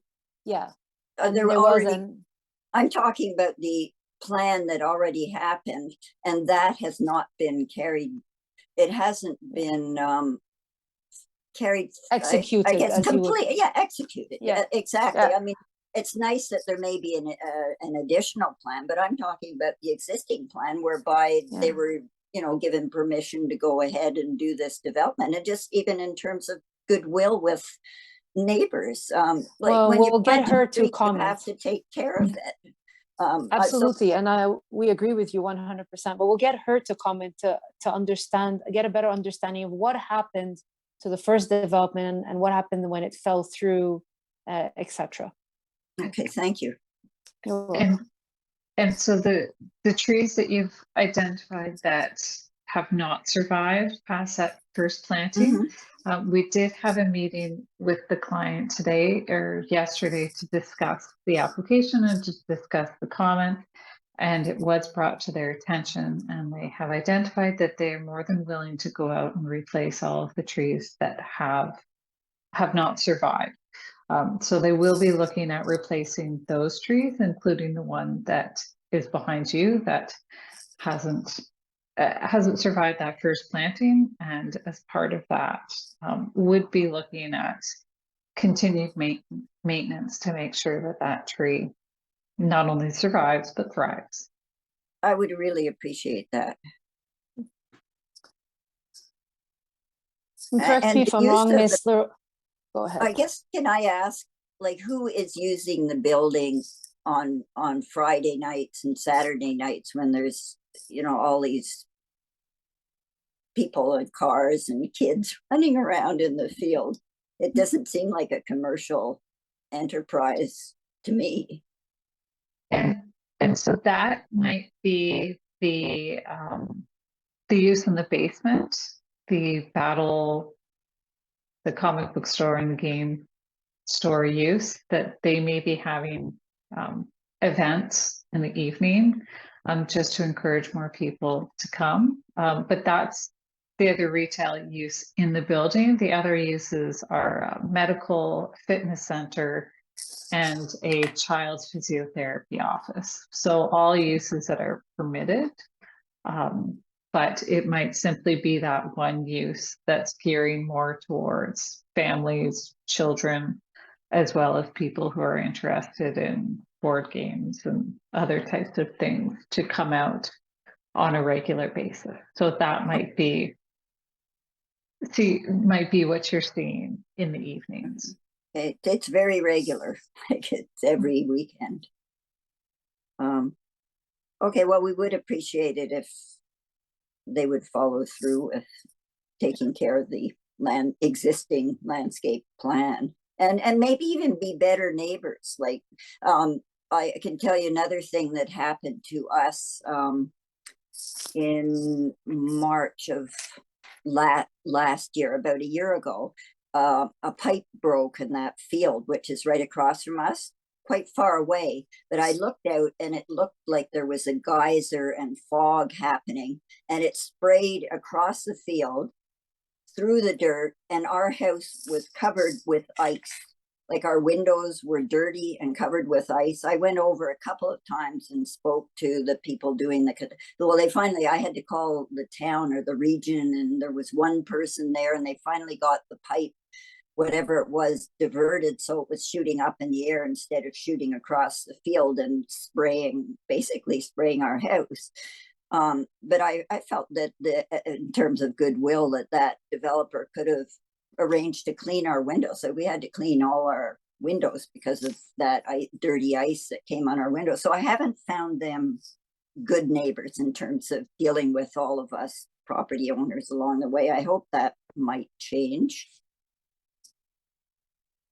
I know that the property owner is watching the meeting tonight, and I am sure that they have heard the comments that you've made. Okay, I'm a 75-year-old woman. I was cleaning those windows myself with a squeegee because it had to be done. And I spoke a couple of times to the construction manager, and he took my email and said he would convey what had happened. So thank you. Thank you for your submission, Ms. Bradley. Okay, any questions or items of clarification before we take the matter into committee by any of the members?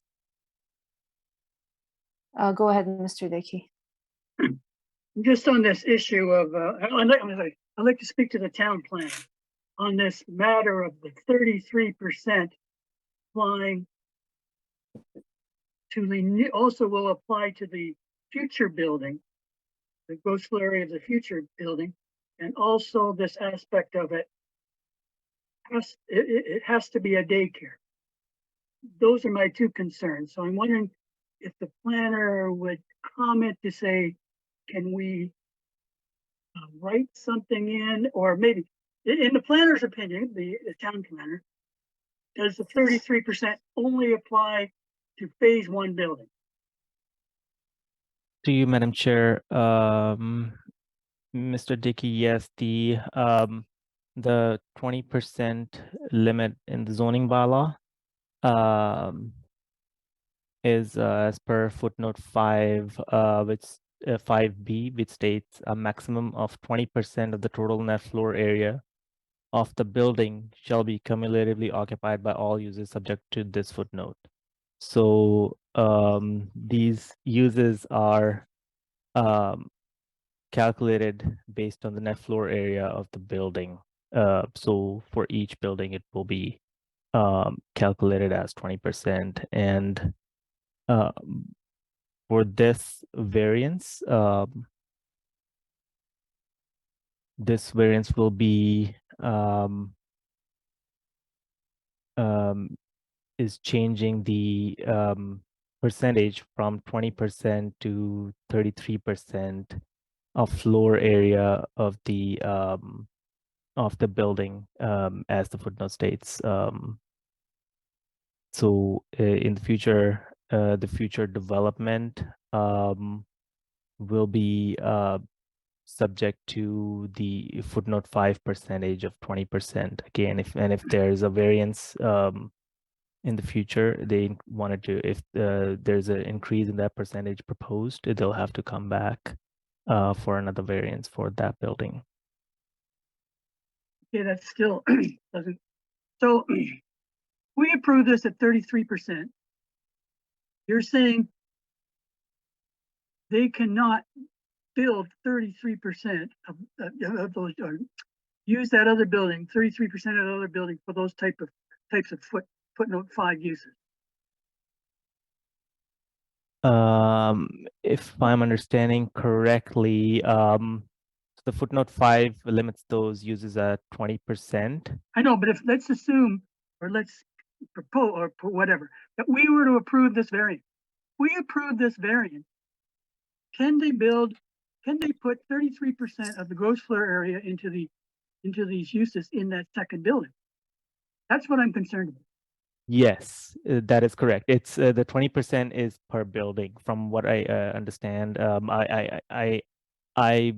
I can clarify this with zoning and get back to you on this, just to double check. But it seems like from the language in the zoning bylaw,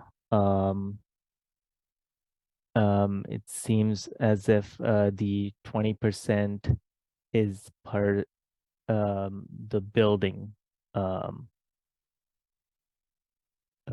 for these footnote 5 uses. So it is applicable You're saying to, it's the building, not the whole property. That's my concern. My concern is the 33% applies to the whole property.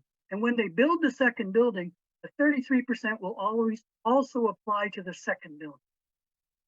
yes, I will have to yes, I will have to double check that with zoning, confirm it, and then get back to you on this. So forgive me for butting It's in, cumulative. but Go ahead. I wasn't looking. if the concern is making sure that any future buildings only comply with or don't get the same privilege of having the 30% increase of footnote 5 uses, you can write the decision so that it only applies to the existing building. Call it the phase 1 building, call it what you like, but you can write the decision in such a way that it should only apply to this building, and that way any future buildings on site would need to comply with the zone regulations, which would be 20% net floor area. Okay, can I ask another question to the town planner and maybe the consultant? Oh, sorry, Madam Chair. Can we also write this in? I'm not clear if it says it, but this, if we're going to go for the 33%, it's only while that daycare is in there, and that their daycare moves out, then we're back to 20%. Can we somehow deal with that? To the town planner, I'm asking. Yes, that could be added in the conditions. Okay, thank you. That could be added as a condition. Mr. Hardcastle, you had your hand up. Thank you, Madam Chair. I was nibbling around the same thing, and I was hoping to offer some assistance, but I think we got to where we needed to be. Okay. Could I make a request? If the wording, and I think that the conditions state it, but my request would be that it not be worded so it only applies to this daycare use, that it would apply to any daycare use, because my concern would be that should this daycare be sold, somebody else take it over, I don't want it to end up that they're then back to the 20%. So as long as it's a daycare use that's allowed to have that additional 13%, I think we're fine with that. But if it was only this daycare use under this daycare provider, I would have some concerns. Okay, so yeah, that's understandable that if it's pertaining to a daycare use, that it would carry through to any daycare, regardless of the ownership of the daycare. If it's pertaining to that use, that would make sense. So we do have a discussion around potentially a condition that the 33% applies only to building A, or this phase of development, and restrictive to while the use is being used as a daycare and not for any other use. Is that right? Is that what we were looking at? Okay. And with respect to landscaping, you've already got your notes on that, Ms. LaRoque, and you will make sure that the neighbors are well taken care of. This meeting, again, Ms. Bradley is on record, so this entire discussion is there for proof. If there are no further questions or items of clarification, we can take the matter into committee since no one else has called with concerns regarding this application.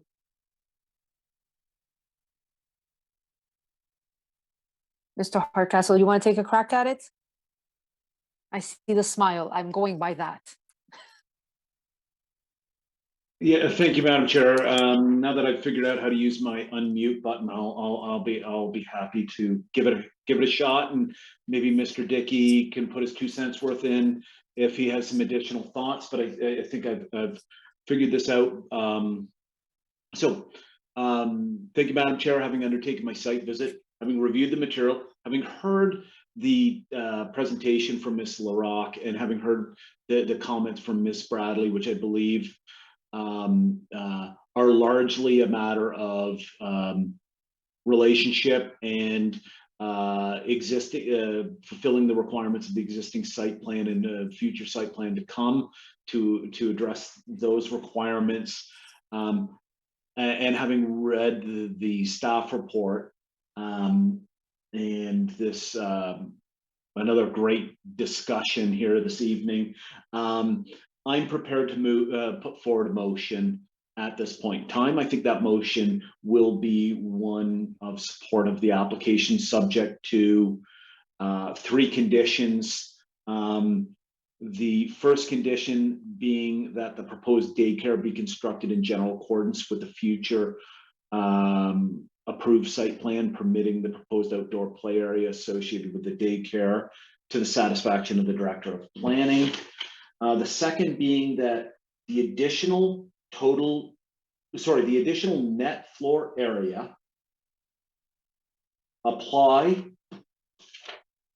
only for daycare uses in accordance with footnote 5 within the existing phase 1 office building, and that the approval expires within 2 years of the date of the decision if a final site plan approval permitting the proposed outdoor play area associated with the daycare has not been granted.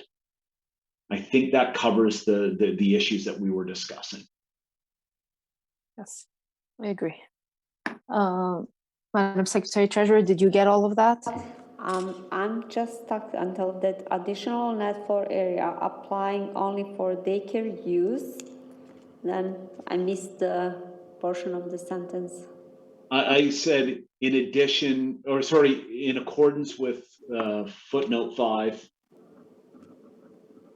within the existing phase 1 office building.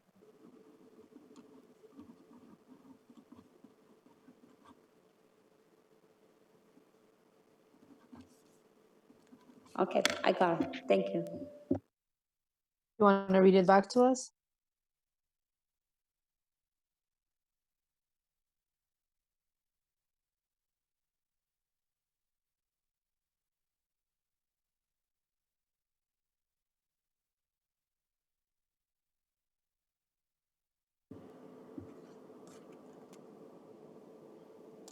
Do you need again? Madam Go Chair? ahead. Yeah, go ahead so that we could just make sure that it's all there. The additional net for area apply only for a daycare use in accordance with footnote 5 within the phase 1 of the site plan. Okay. Phase 1 building, right? Building. Of the building, yeah.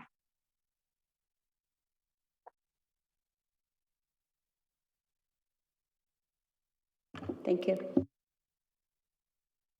Mr. Dickey, did you have anything comments? I wasn't sure that mentioned that it has to be the daycare, a daycare use in this, the Secretary Treasurer's wording.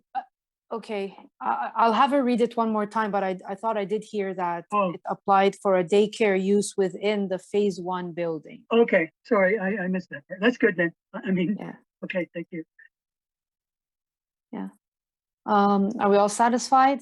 Is there any discussion on this recommendation? Ms. LaRocque, you're okay with this? Okay, very well. All those in support? Okay, the application has been approved. Thank you for your submissions. Ms. Bradley, have a good evening. Thank you very much. You as well. Good night. Good night.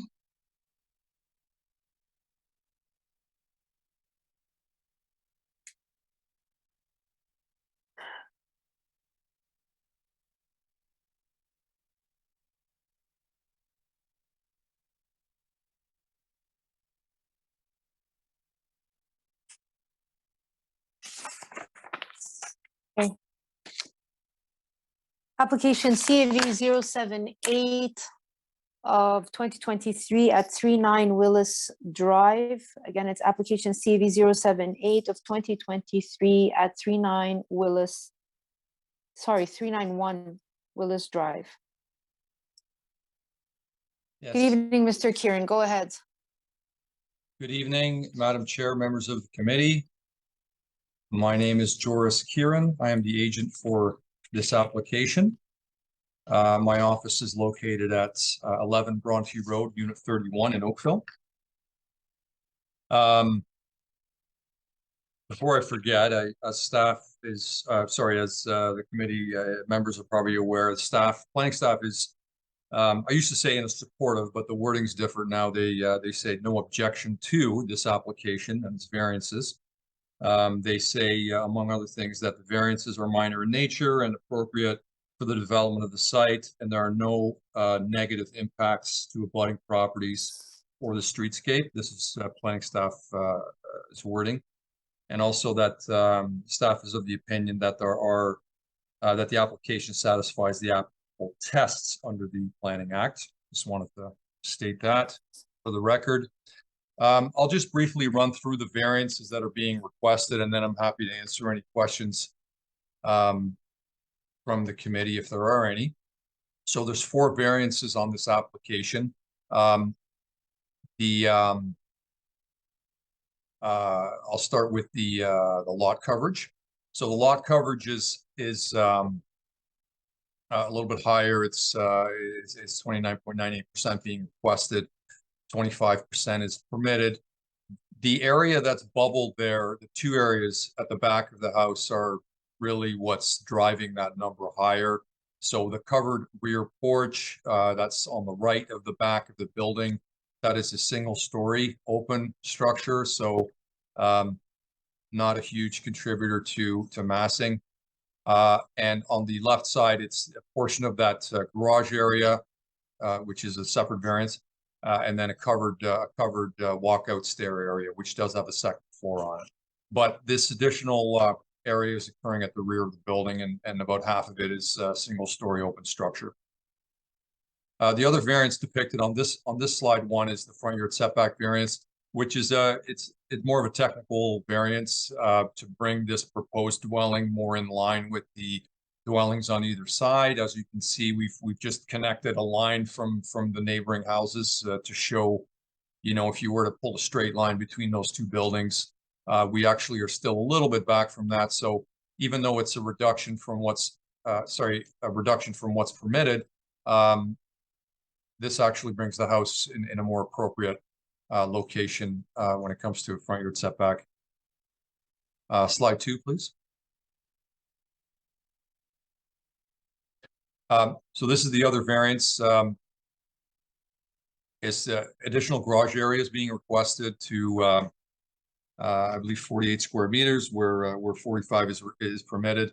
It's pretty straightforward. We've done lots of these applications where we're just adding a little bit of storage in the back of the garage. Does not contribute to a wider garage. It's not visible from the front of the dwelling. It's just additional storage in the back. Slide 3, please.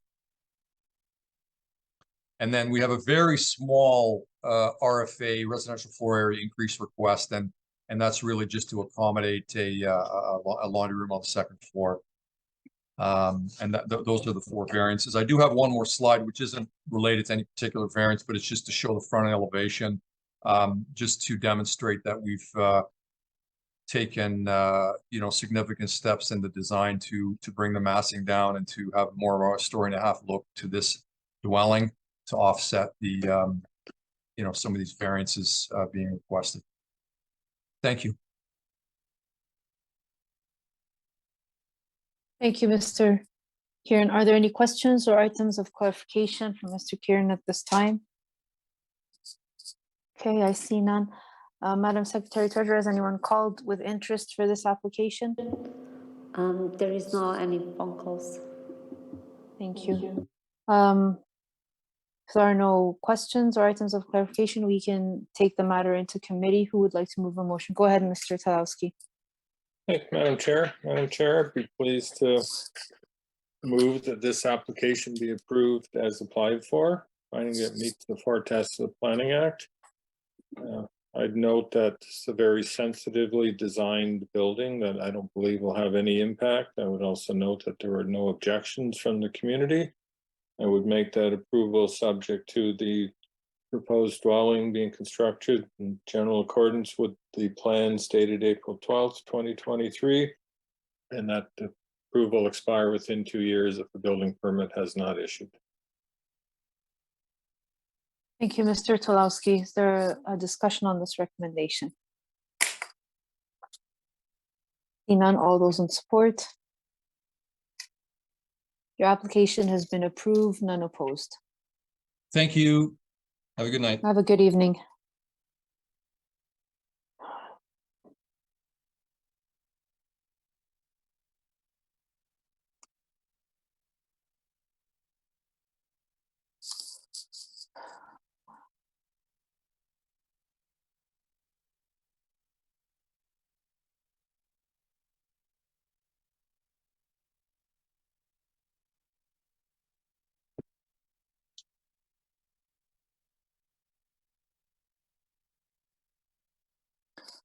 Okay, application CAV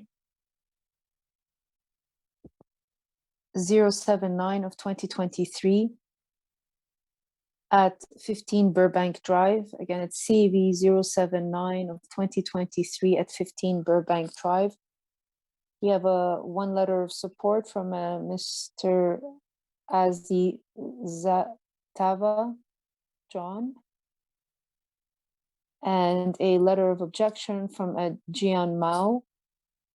If you're interested in speaking to this application, please call 905-815-6095, and staff will be standing by to take your call and provide you with further instructions to join the video conference.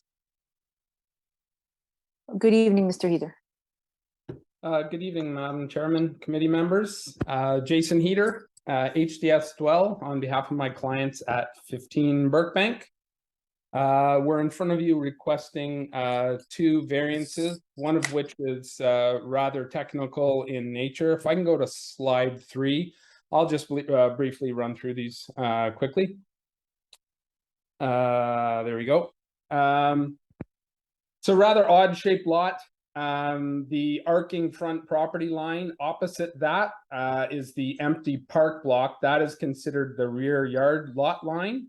not actually the lake in this instance. The lake is classified by the true definition of the zoning bylaw as a side yard lot line.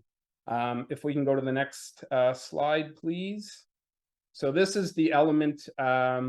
It's a lower level walk up stair from the basement, so completely submerged below grade. Given that the lake is in fact a side yard lot line, we are only allowed to project 1.5 meters. We're looking for 5.5. Again, it's a below grade element out of sight from neighboring dwellings. And there is a letter of support from the neighbor impacted most to the west on the file. For the second variance, if I could just go to the next slide, please, number 5. The client was seeking to have a small 1.5 meter railed balcony off the back lake side of this home. It maintains the line of the ensuite, so it does not project beyond the back building face. It will not be visible to any neighbors whatsoever, as the adjacent property to the east is a fully tree lined, mature tree lined, empty park, city park. So again, this small 1.5 meter balcony element is out of sight from any of the neighboring properties. The view is out to the lake, so of course no neighbors southerly, and the only neighbor again that would be impacted to the west has provided a letter of support. I think that's about, again, this is tucked in a small corner, out of sight, out of mind, bordering a tree-lined park block and the lake to the south. I think that's all I would really have to say. I'd be available for any questions whatsoever.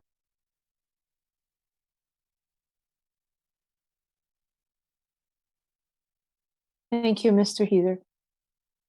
Any questions or items of clarification of Mr. Heather at this time?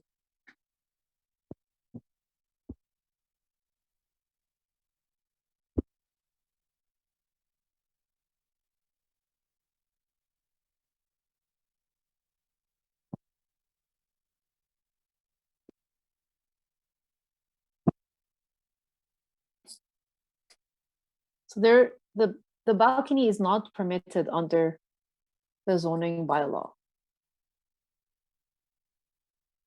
Obviously, there's entrance to it through the ensuite, right? It's off of the primary bedroom on the second floor. There's a panel of windows or a panel of sliding doors there. Okay. And again, it cannot project anywhere past that back wall of the house. There's two provisions there are two things that restrict us. First and foremost, the balcony cannot be greater than 1.5 meters projecting off of the second floor. If it were, again, if it were permitted. And then secondarily, there's a line of skylights that are lighting that lower covered porch. So we can't bring it anywhere past those skylights. They're an extremely important feature for that lower covered terrace. So it really we don't have any, there's no way to bring it anywhere beyond that back projecting bay element. And again, it's tucked in the corner that borders the only thing that it borders is the tree-lined park and the lake.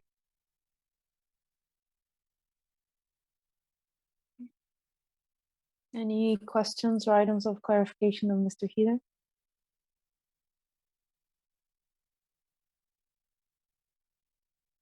Okay, I see none, and no one has called in with respect to this application, Madam Secretary Treasurer.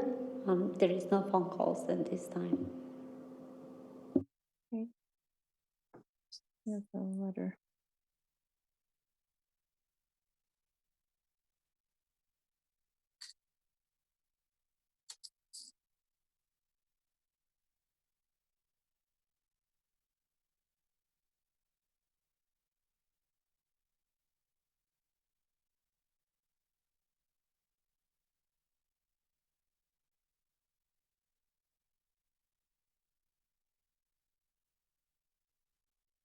Okay, who would like to start the discussion?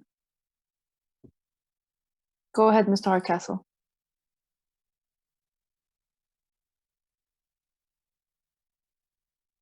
Thank you, Madam Chair.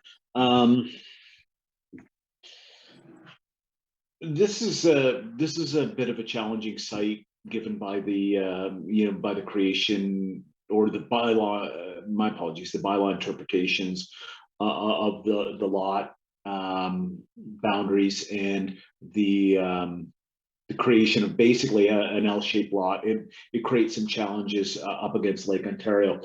That being said, I think that there have been some measures and efforts made to bring this building into compliance to the large part and to mitigate the impact of the resulting variances. And with those comments being said, I believe that both requested variances conform to the 4 tests of the Act. And I'm going to put forward a motion of approval, subject to our 2 standard conditions, and those being that, I'm sorry, I've lost my place in terms of conditions here, that the building be built in general accordance with this the drawings as submitted, and that the approval will expire within 2 years of the date of the decision if a building permit has not been issued. Okay, is there a discussion on this recommendation? Mr. Talowski? Thank you, Madam Chair. Madam Chair, I'm not going to support that motion. I have no issue with the stairs. I'm going to follow staff's opinion on the balcony. It's a rather large balcony on 2 sides, still presents an overlook situation into the public park. So I do not believe that it's appropriate to override the prohibition in this case. Okay, thank you, Mr. Talowski. Any further discussions? Okay, so the motion is to support both variances as applied for. All those in support? Okay.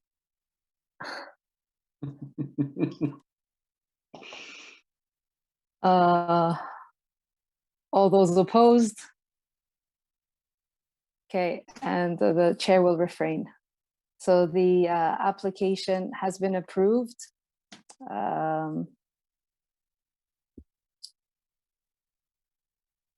guess have a good night. Thank you very much, Madam Chair, committee members. Thank you for your time.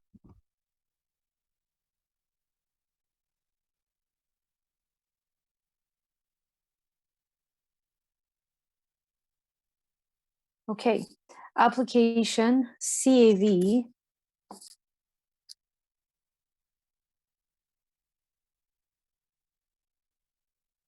080 of 2023 at 1240 Baldwin Drive. Again, it's application CAV 80 of 2023 at 1240 Baldwin Drive. We have letters of support from a Gina Ferrier, Joe Parcelli, and Carolyn and Glenn Busby. If you're interested in speaking to this application, please call 905-815-6095. Good evening, Madam Chair. Good evening, Mr. Hicks. Go ahead, sir. Thank you. If I could ask them to put up the presentation, I'm going to try and make this very brief. This is a somewhat unique presentation. The committee will probably remember that you rejected this application or turned it down. I had not done my due diligence with the one neighbor next door. I'm pleased to announce that we did do that. We did meet. We found a resolution to it. And if I can just ask you to go to the site plan, which is probably actually that's the survey, but go to that drawing right there. So we actually rotated the house further, which is something that Mrs. Busby had suggested. We increased the privacy of the terrace back here, so there's no privacy overlook towards her pool.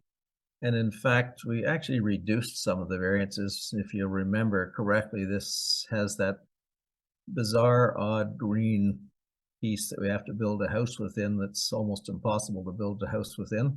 And it's compounded by the fact that the front curvilinear lot line is considered to be front lot line for half of it and flanking yard for the other half. So the variances we're actually seeking for setbacks are this little corner here, that corner there. There's a minor piece of the front yard that goes closer to the lot line than what's permitted. And then there's this is considered the rear yard, so there's a small corner there and there. But it was noted that planning certainly in support of the application. I'm not sure what happened, but there were 6 other letters of support sent on Saturday. I have copies of them here, but and for some reason they didn't show up in the file, but there are 6. So there's 9 letters of support for the application. And I think what happened is that we realized because this is a new application, the old letters of support weren't going to be of any value anymore. So we had to run back out and get them to re-sign new ones based upon this new submission. So with that, Mr. Chair, in the interest of time this evening, because it's been a long evening, I think I thank you for your recommendations and returning us down last time, because we did find a satisfactory resolution with Mrs. Busby, and I appreciate the way that she worked with us. So I think everyone seems to be happy. All the neighbors seem to be happy, and planning seems to be supportive of it as well. There were 4 variances, really most of which relate to setbacks. So I'll leave it open. That's great to hear, Mr. Hicks. And that will be a true testament to the other people who've spoken to you this evening. That's what we try and do, and I failed last time, so my apologies. It's okay. Mr. Tulowski gave me trouble. Any questions or items of clarification of Mr. Hicks? Okay, we'll take the matter into committee. Who would like to move a motion? Go ahead, Mr. Tulowski. Thank you, Madam Chair. I think it's only fitting, seeing that I was rather hard on Mr. Hicks last time, to thank him for following through with the neighbors. And if anybody could find a solution, we knew you could. Appreciate that. Thank you. With that, Madam Chair, again, I think it's appropriate that I move approval of this application, finding that it meets the test of the Planning Act. And with this revised design, I do not believe that there's an impact. I would note that Mr. Hicks advised there are 6 additional letters of support, and in addition has completely turned the correspondence from the neighbor from negative to positive in this application. I would make the approval subject to the right one here, that the proposed dwelling be constructed in general accordance with the plans dated April 10th, 2023, and that the approval expire within 2 years if building permit has not issued. Thank you, Mr. Tulowski. Is there a discussion on this recommendation? All those in support? Okay, your application has been approved, Mr. Hicks, none opposed. Thank you, Madam Chair, members. Have a good evening. Thank you. Take care.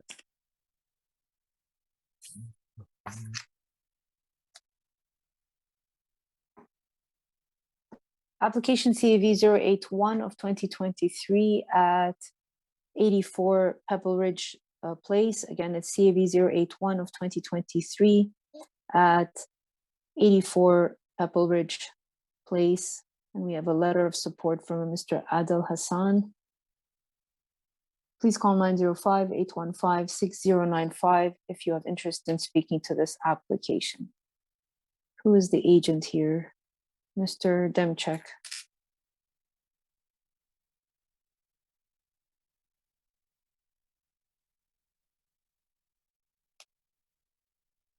Good evening, Mr. Demchek. Go ahead.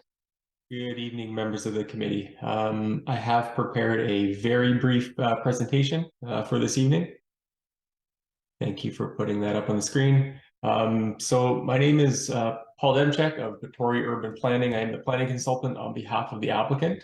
So just quickly, the subject property at 84 Pebble Ridge Place is currently a vacant lot on a recently approved plan of subdivision, anecdotally known as the Majestic Estates subdivision. Slide 2, please. So the application pursues the approval of a single minor variance that would facilitate the construction of a new single detached 2-story dwelling, and it's only for the floor area ratio increase from 29% to a proposed 31.75%. Next slide, please. So this is the site plan of the proposed dwelling. So again, it's a 2-story, 4-bedroom, single detached dwelling. It has a total floor area of 422 square meters. The dwelling would cover just under 25% of the lot in terms of the lot coverage, totaling 330 square meters. The building height is 8.97 meters under the maximum height limit. And I'll note that the side yard setbacks also exceed the bylaw minimum requirements, which range from 4.3 meters on the south side, as you can see in the drawing, to 5.04 meters at its shortest point, and then up to 6.37 meters on the north side of the dwelling. So the building has been located, in my opinion, to fit appropriately on the site, meeting or exceeding all required setbacks. And with a front yard that reflects that of what's intended, obviously, on adjacent properties as this subdivision comes to life. Next slide, please. So just quickly to note, this is the front and rear elevations of the dwelling. So there's a covered front porch that faces the street, which obviously highlights the main entrance to the house and features this architectural feature. The front facade of the house also is intended to be stone facade with a series of rectangular windows. And obviously the driveway is located at the southern end of the site, which leads to the 2-car garage attached to the dwelling. So the intent of the maximum floor area ratio is obviously to mitigate impacts of massing of the dwelling. And consistent with the intent of the bylaw, this design features an entry portico, recessed roof lines to mitigate massing impacts. And these massing approaches, in my opinion, contribute to breaking up the massing, which diminish the perception of building scale from the street. And also note that the building features an indentation in the front facade, which you can't really see from obviously the elevations, but the garage, which kind of, if you look at it with both on the site plan and that front elevation, the garage is located further back from the main wall of the dwelling, further diminishing the perception of building mass from the street. So it is my opinion, obviously, that the requested variance for floor area ratio meets the intent of the zoning bylaw. And I will note that staff have provided their report of no objection. Just briefly, I know obviously all variances are intended to be assessed based on the merits of each specific property. However, there have been a number of variances that have been before the committee very recently on Pebble Ridge Place. Just anecdotally, there's 37 Pebble Ridge Place, which went for 4 variances that were recently denied. There was 61 Pebble Ridge Place, which went for 7 variances that were also denied. And then this evening you heard 15 Pebble Ridge, which was requested a deferral as there was a number of objections from planning staff. There was 85 Pebble Ridge Place recently, which went for 1 variance, similar to this subject application, for an increase to floor area ratio of 34.06%, and that was approved by the committee on that particular application. It's just anecdotal information I just wanted to note for the benefit of the committee this evening. Finally, I just will note that obviously there's been 1 letter of support, I believe, from a neighbor, neighboring property owner. But that summarizes my presentation, and I'm before the committee if there's any questions. Thank you. Thank you, Mr. Demchak. Are there any questions or items of clarification at this time? Mr. Dickey, go ahead, sir. I have a question, and it may be because I'm a relative newcomer here, but if we look at page 5, which is the site plan and the project statistic, to determine the residential floor area, you seem to add the ground floor and the second floor, and then you subtract the staircases and the foyer. But from me, from the zoning bylaw, the definition of residential floor area is the dwelling as measured from the exterior walls, except for only the garage, basement, and attic. But you're subtracting the stairwells and the foyer. So can you, am I misinterpreting something? Maybe either one of either the town planner or the agent, the owner's agent, help me out in that matter? Yes, so I'm just going to confirm and just make sure I'm not misrepresenting just the definition for floor area ratio, but you're right. So there are certain exclusions within the definition for floor area ratio. So obviously garages are not counted, below grade space is not counted. There's like typically open to below areas that are obviously not counted in that definition, but I just want to make sure I'm reading you the correct wording, just so I'm not misrepresenting it. So just bear with me a moment. I'm just pulling it up.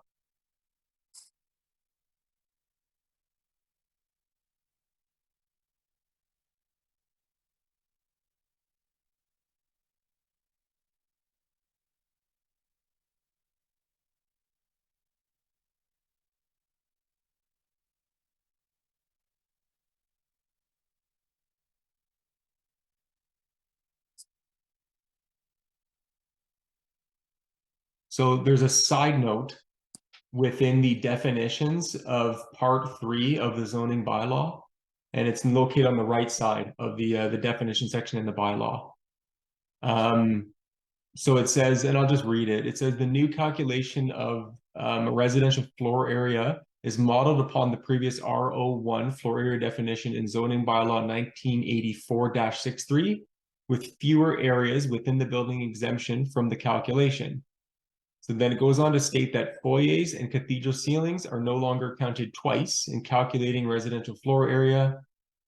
It says stairs, elevators, and exterior walls are counted at each floor level. And then further, private garages taller than 6.0 meters in height may be counted as residential floor area and garage area. Shorter garages are not counted as residential floor area. So isn't that saying that the stairs, you shouldn't be subtracting the stairwell? That's correct. So but you did. I'm not sure that we did. We submitted these plans. I know they've been reviewed by zoning staff, just to confirm the percentage of floor area ratio that we are applying for. So I don't believe that they've been discounted. But well, for the you just have, I'm sorry, you just have to look at your page that I pointed out, your project statistics, get out a calculator, and when you add the ground floor and the second floor, you're at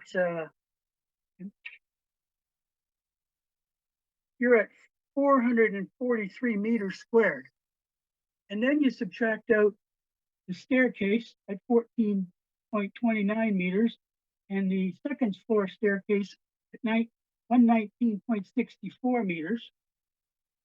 Then you subtract the foyer, which you're saying is in the bylaw. I didn't realize that. So I can't, and you're not getting down to your 422.96 square meters that seem to be indicated. Obviously, that's the bottom line, so it can't be. Either my understanding was wrong. I always thought we were including staircases. I can see the logic of excluding a 2-story high foyer because there's no floor there, but even, and obviously you're saying it's included in a footnote, but I don't see where the zoning bylaw allows you to subtract out the stairwell. And I'm open to just point that out to me. That's fine. I just don't see it in the bylaw. Now, I don't know if any of the other members have noticed in other previous applications. I admit I haven't been looking at the statistics, or I just happened to notice this and wondering why these extra items are on there. And then I started to do the math and looked up the definition, and this is how I interpreted things. So I'm open to anybody's offering of an explanation or whatever.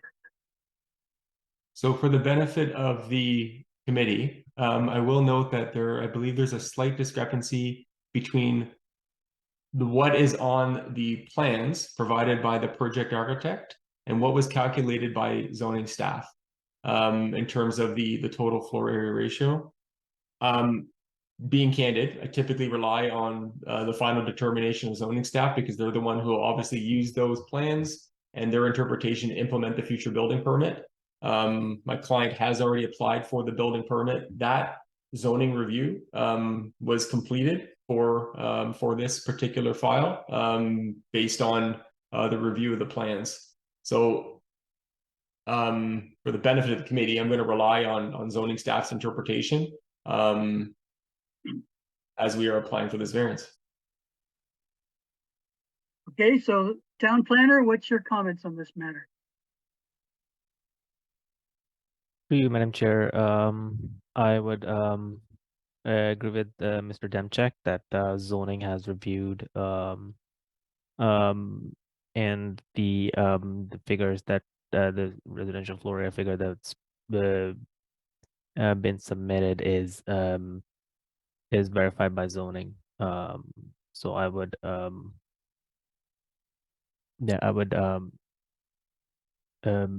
would think that would be the accurate figure that's provided by our zoning staff. So you're saying it's okay to subtract out the square footage or square meterage of the stairways when you're calculating residential floor area? Through you, Madam Chair, I'm No. Again, I'm not saying that. It's based on the definition of the residential floor area. Our zoning staff has verified the residential floor area and which they have noted to be what's listed in the variance request of 422.92 meters square. And that is how what planning staff used for their analysis. That was using the figure that was provided by our zoning staff. Mr. Demchuk, you have anything further to add? Yes, so just provide maybe just final piece of clarification. So the as I've mentioned, I believe there's an error on the statistics that's shown. The stairs, as noted in the definition, are counted within the zoning review on the floors. Zoning staff have looked at this on our permit application. We have a letter from the zoning department from April based on the review of our permit application for the building, noting that they have reviewed obviously the floor plans and those details. And this is the floor area ratio that they have calculated in their assessment. Okay. I mean, if anything else gets caught at the building permit level, you will have to come back anyways, right? Or we will comply. Or you will comply. Okay. Does that satisfy you, Mr. Dickey? Just, Madam Chair, on what you just said there, let me just think about that. So if we were to approve this variance, we would be approving a residential floor area of 31.75%. If the zoning department or someone in the town comes back later and recognizes this, what might be an error, then we would still be approving 31.75%. We're not, they would have to reduce their floor area. No, hold it. I didn't do the math, but if you add that up, you're going to be above 31.75 if you include the stairs. So if the zoning, if we go ahead and approve this, all we're approving is 31.75%. Does everybody? Exactly. And if we, well, how do we?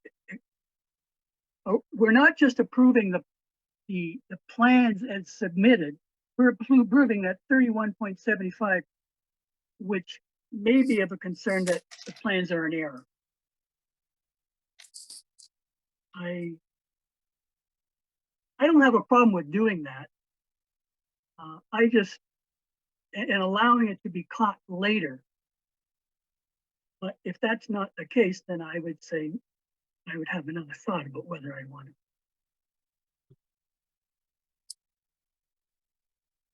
Just for what it's worth, from my perspective to the committee, like I typically advise clients, like we should complete obviously a thorough zoning review in advance of our formal application submission. If there's errors that have been made, it's obviously at the risk of myself, it's at the risk of my clients. We believe that obviously what's been calculated by zoning staff is accurate. And we're happy to proceed on that basis with that risk. As I mentioned, if there is, in theory, a potential error within the notice and there's additional floor area, we would have to reduce that floor area to comply with the zoning to get our permit to proceed with the proposal.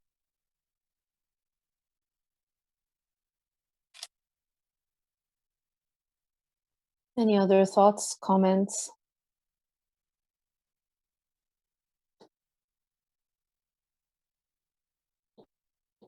Items of clarification?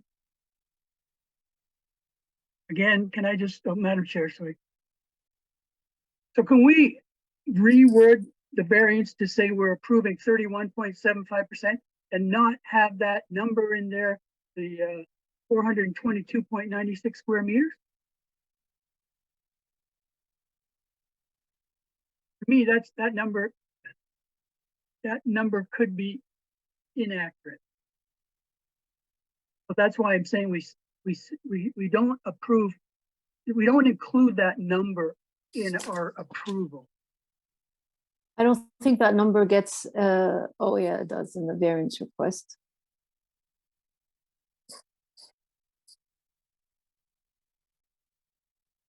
What is your true concern, Mr. Dickey, that the stairs were not part of the calculation, so therefore we'd be approving more than we were supposed to approve? Yes, that'd be it.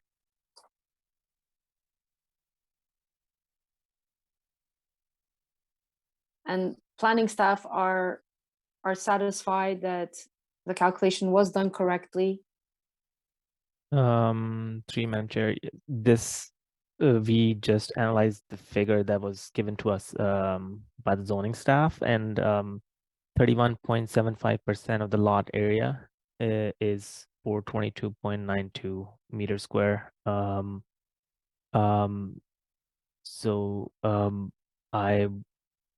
If there are, I would just note that if there are any discrepancies and the building permit phase, if they come up, then at that point, the applicant will have to either comply or come back to for another variance.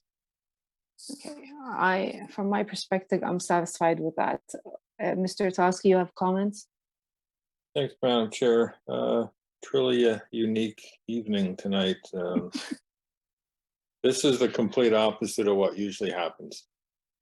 The applicant provides the number, planning staff say your variances are wrong, and staff says to the applicant, if you want, and then the applicant gets upset.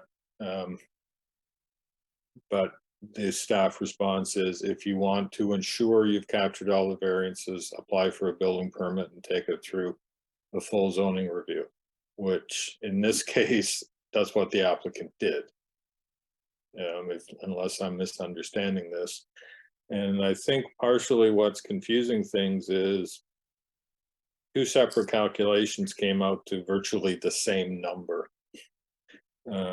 The request being here for 31.75 is actually 0.01 larger than the calculation the applicant did, which makes it look like the stairs are included, which they shouldn't, or excluded, which they shouldn't be. But it looks like, from my perspective, zoning staff did an independent calculation. There was a mistake, and it just, based on the way zoning does it, it coincidentally came out to, 31.75 as opposed to 31.74 that's shown on the drawing. So I think they did two separate calculations. Many things about this application tonight make me want to not deal with it, but I go back to the first application of the night and I ask, to what end? If this is a zoning review, that is the last line of defense in the town. So we would be sending it back to zoning and saying, are you sure you did the math right? I don't think we should be doing that. While I have the floor, my initial response when I saw the house was this, you're asking for additional square footage, but you've done nothing to mitigate the impact of that additional square footage. But then when I look at it in the context of this new subdivision, I find it hard to find where there'd be an impact of that. So I applaud Mr. Dickey for his sleuth work on looking at the actual calculations. Had it not gone through zoning review already, I'd be happy to have this deferred. But given that Mr. Demchuk has said this application is a result of what zoning calculated, I think we're okay to proceed. I don't think we're approving something that's wrong. I think there's an error in the calculation, as Mr. Demchuk pointed out, but the drawings would appear to be accurate based on what zoning did, and the variance would appear to be accurate based on the zoning review. Okay, thank you. Any further comments? I just had a moment to do the math. And if the, let's say the calculation of the gross floor area was corrected, revised, it would show a residential floor area of about 32.6%. So in theory, we're looking at going from 29%, which is allowed by the zoning bylaw, to 32.6%, which is, I mean, it's not a big deal. But the problem is, we look down at the other property that was deferred today. It was on the same street, on the waterfront, number 15, Pebble Ridge, sorry. The applicant there was asking for, I think, 29.8% gross floor area of calculation. And it was, planning department took offense to that for good reasons, don't get me wrong. But now we're looking at this property and saying we're, in theory, I realize it won't come up on any record, but in theory, we're allowing about 32.6%. So if that's kind of, I would say, fine with everybody, I don't, I just to point that number out. And my thought is, if it's an error, just because the zoning review people made an error doesn't mean it's right to let that go by. I think somehow that should be taken care of. And I apologize for everything else. I only caught it because I just didn't know what those calculations were doing. I said, why are those there? And it was my inexperience. And I'm thinking, I always thought the stairwells were included. And I was, thinking, oh, it must be wrong. And when I looked up the definition, I said, no, I don't think that's right. So I'm bringing that. This is why we're here. As a panel, we need to discuss everything that comes before us, and ultimately we take it to a vote. And while I appreciate where you're coming from, I also understand that, Mr. Demchuk, you went through a zoning review. Did you say that correctly, or you advise your clients to go through a zoning review, but you haven't? So it's both. So I typically advise my clients to go through a thorough zoning review and advance these applications. In this instance, not only have we gone through a zoning review, but we've applied for a building permit. We've submitted detailed floor plans, and those floor plans have been reviewed by the zoning examiner to create this calculation for the floor area ratio that we are before the committee this evening. Yeah, so I would have to tend to agree with Mr. Talowski that they are our last line of defense. Usually if we don't like the calculations or there's some sort of error that or something that was missed, the zoning review will catch it and they'll have to come back to us. But I think it's unprecedented that we ever say, okay, can you check those figures again? But I'm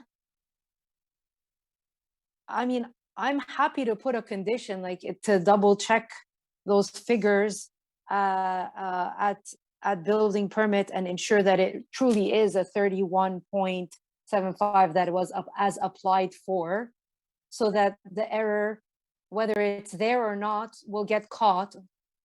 And I think that would be satisfactory versus going that route of kicking that application back. And correct me if I'm wrong, if that doesn't make any sense. I like that idea. Okay.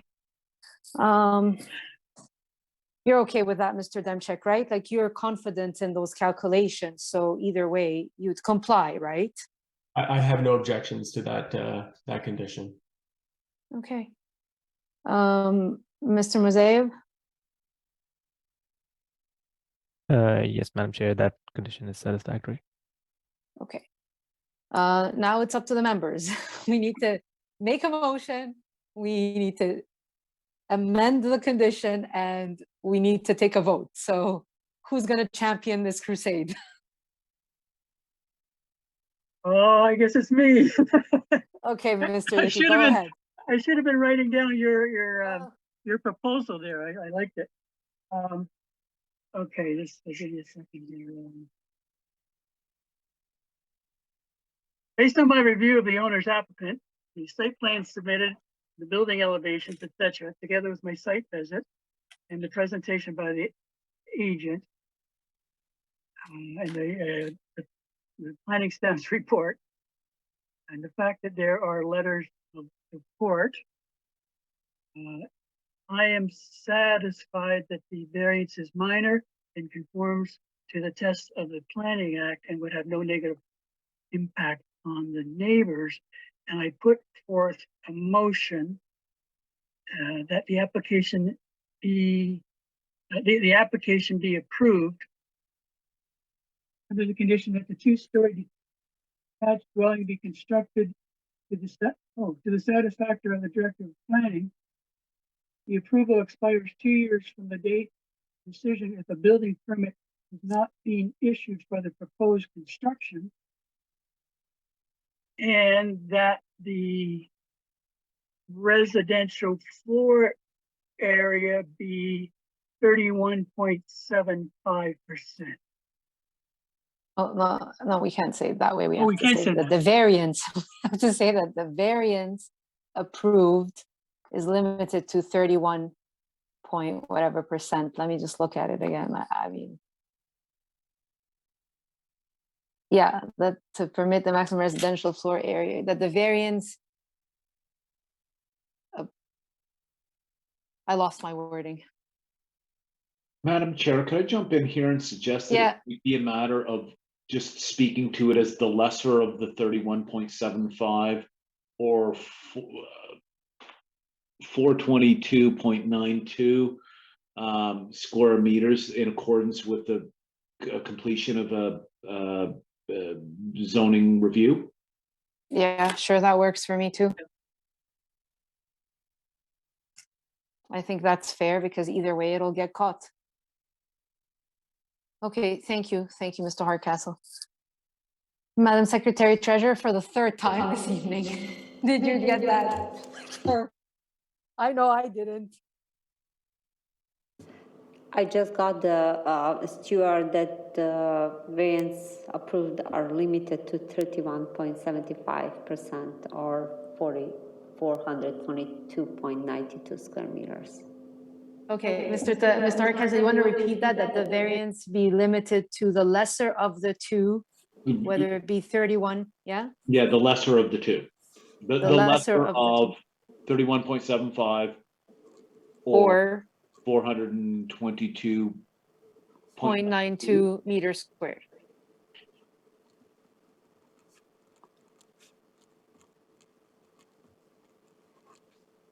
That the variance be limited to the lesser of the two, be it 31.75% or 22.92 meters squared. Did you get that, Madam Secretary Treasurer? Yes, I did. Very well, thank you. All right, I think we're all satisfied. If there are no further comments or questions or items of clarification, we'll take the matter to a vote. All those in support of the stipulated conditions? Okay, and although none opposed, your application has been approved, none opposed. Thank you, Mr. Demchek. Thank you, members. Have a great evening. Good evening.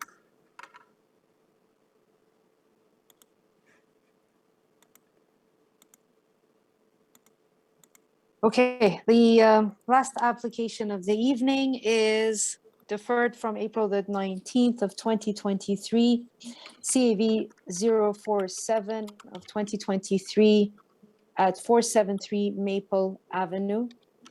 Again, it's CAV 047 of 2023, deferred from April the 19th at 473 Maple Avenue.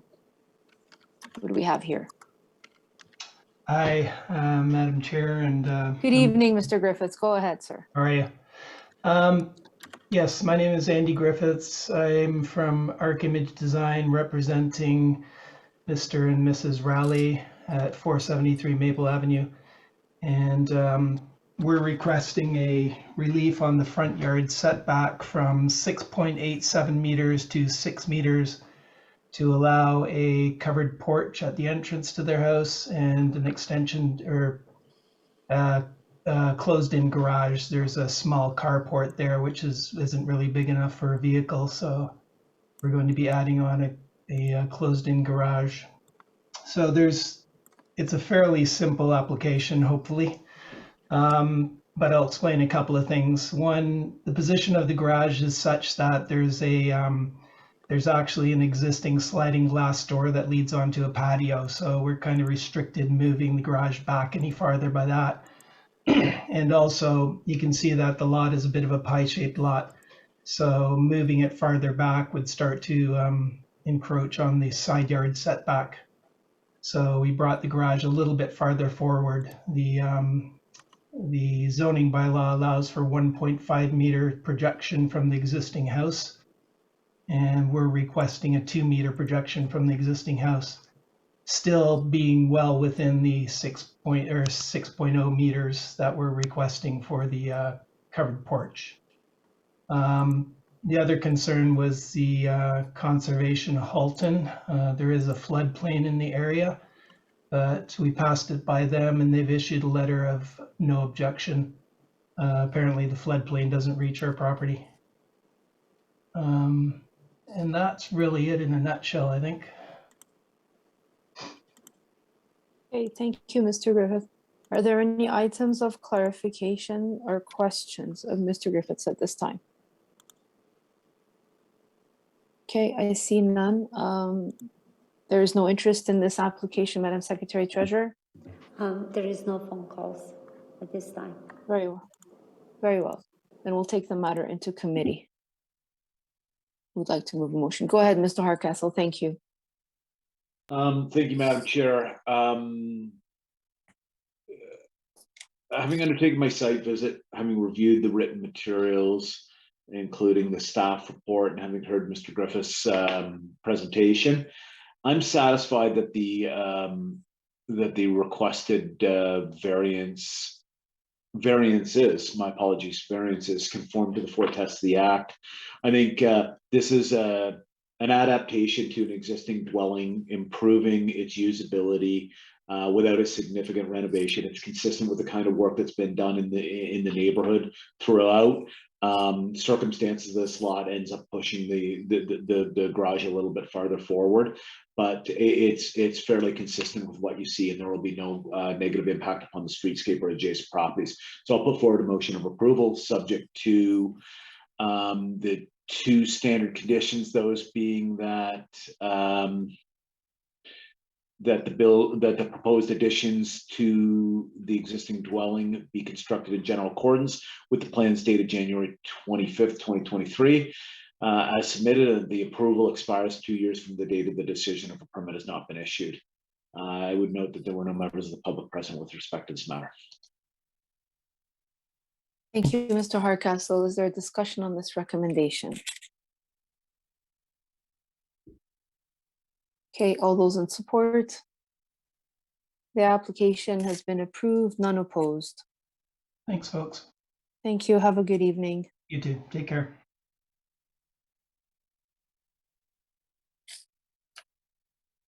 I think that's it for the evening.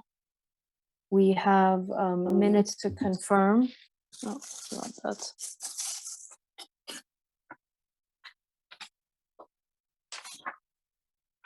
May 31st minutes to confirm, Mr. Hardcastle, and then motion to adjourn.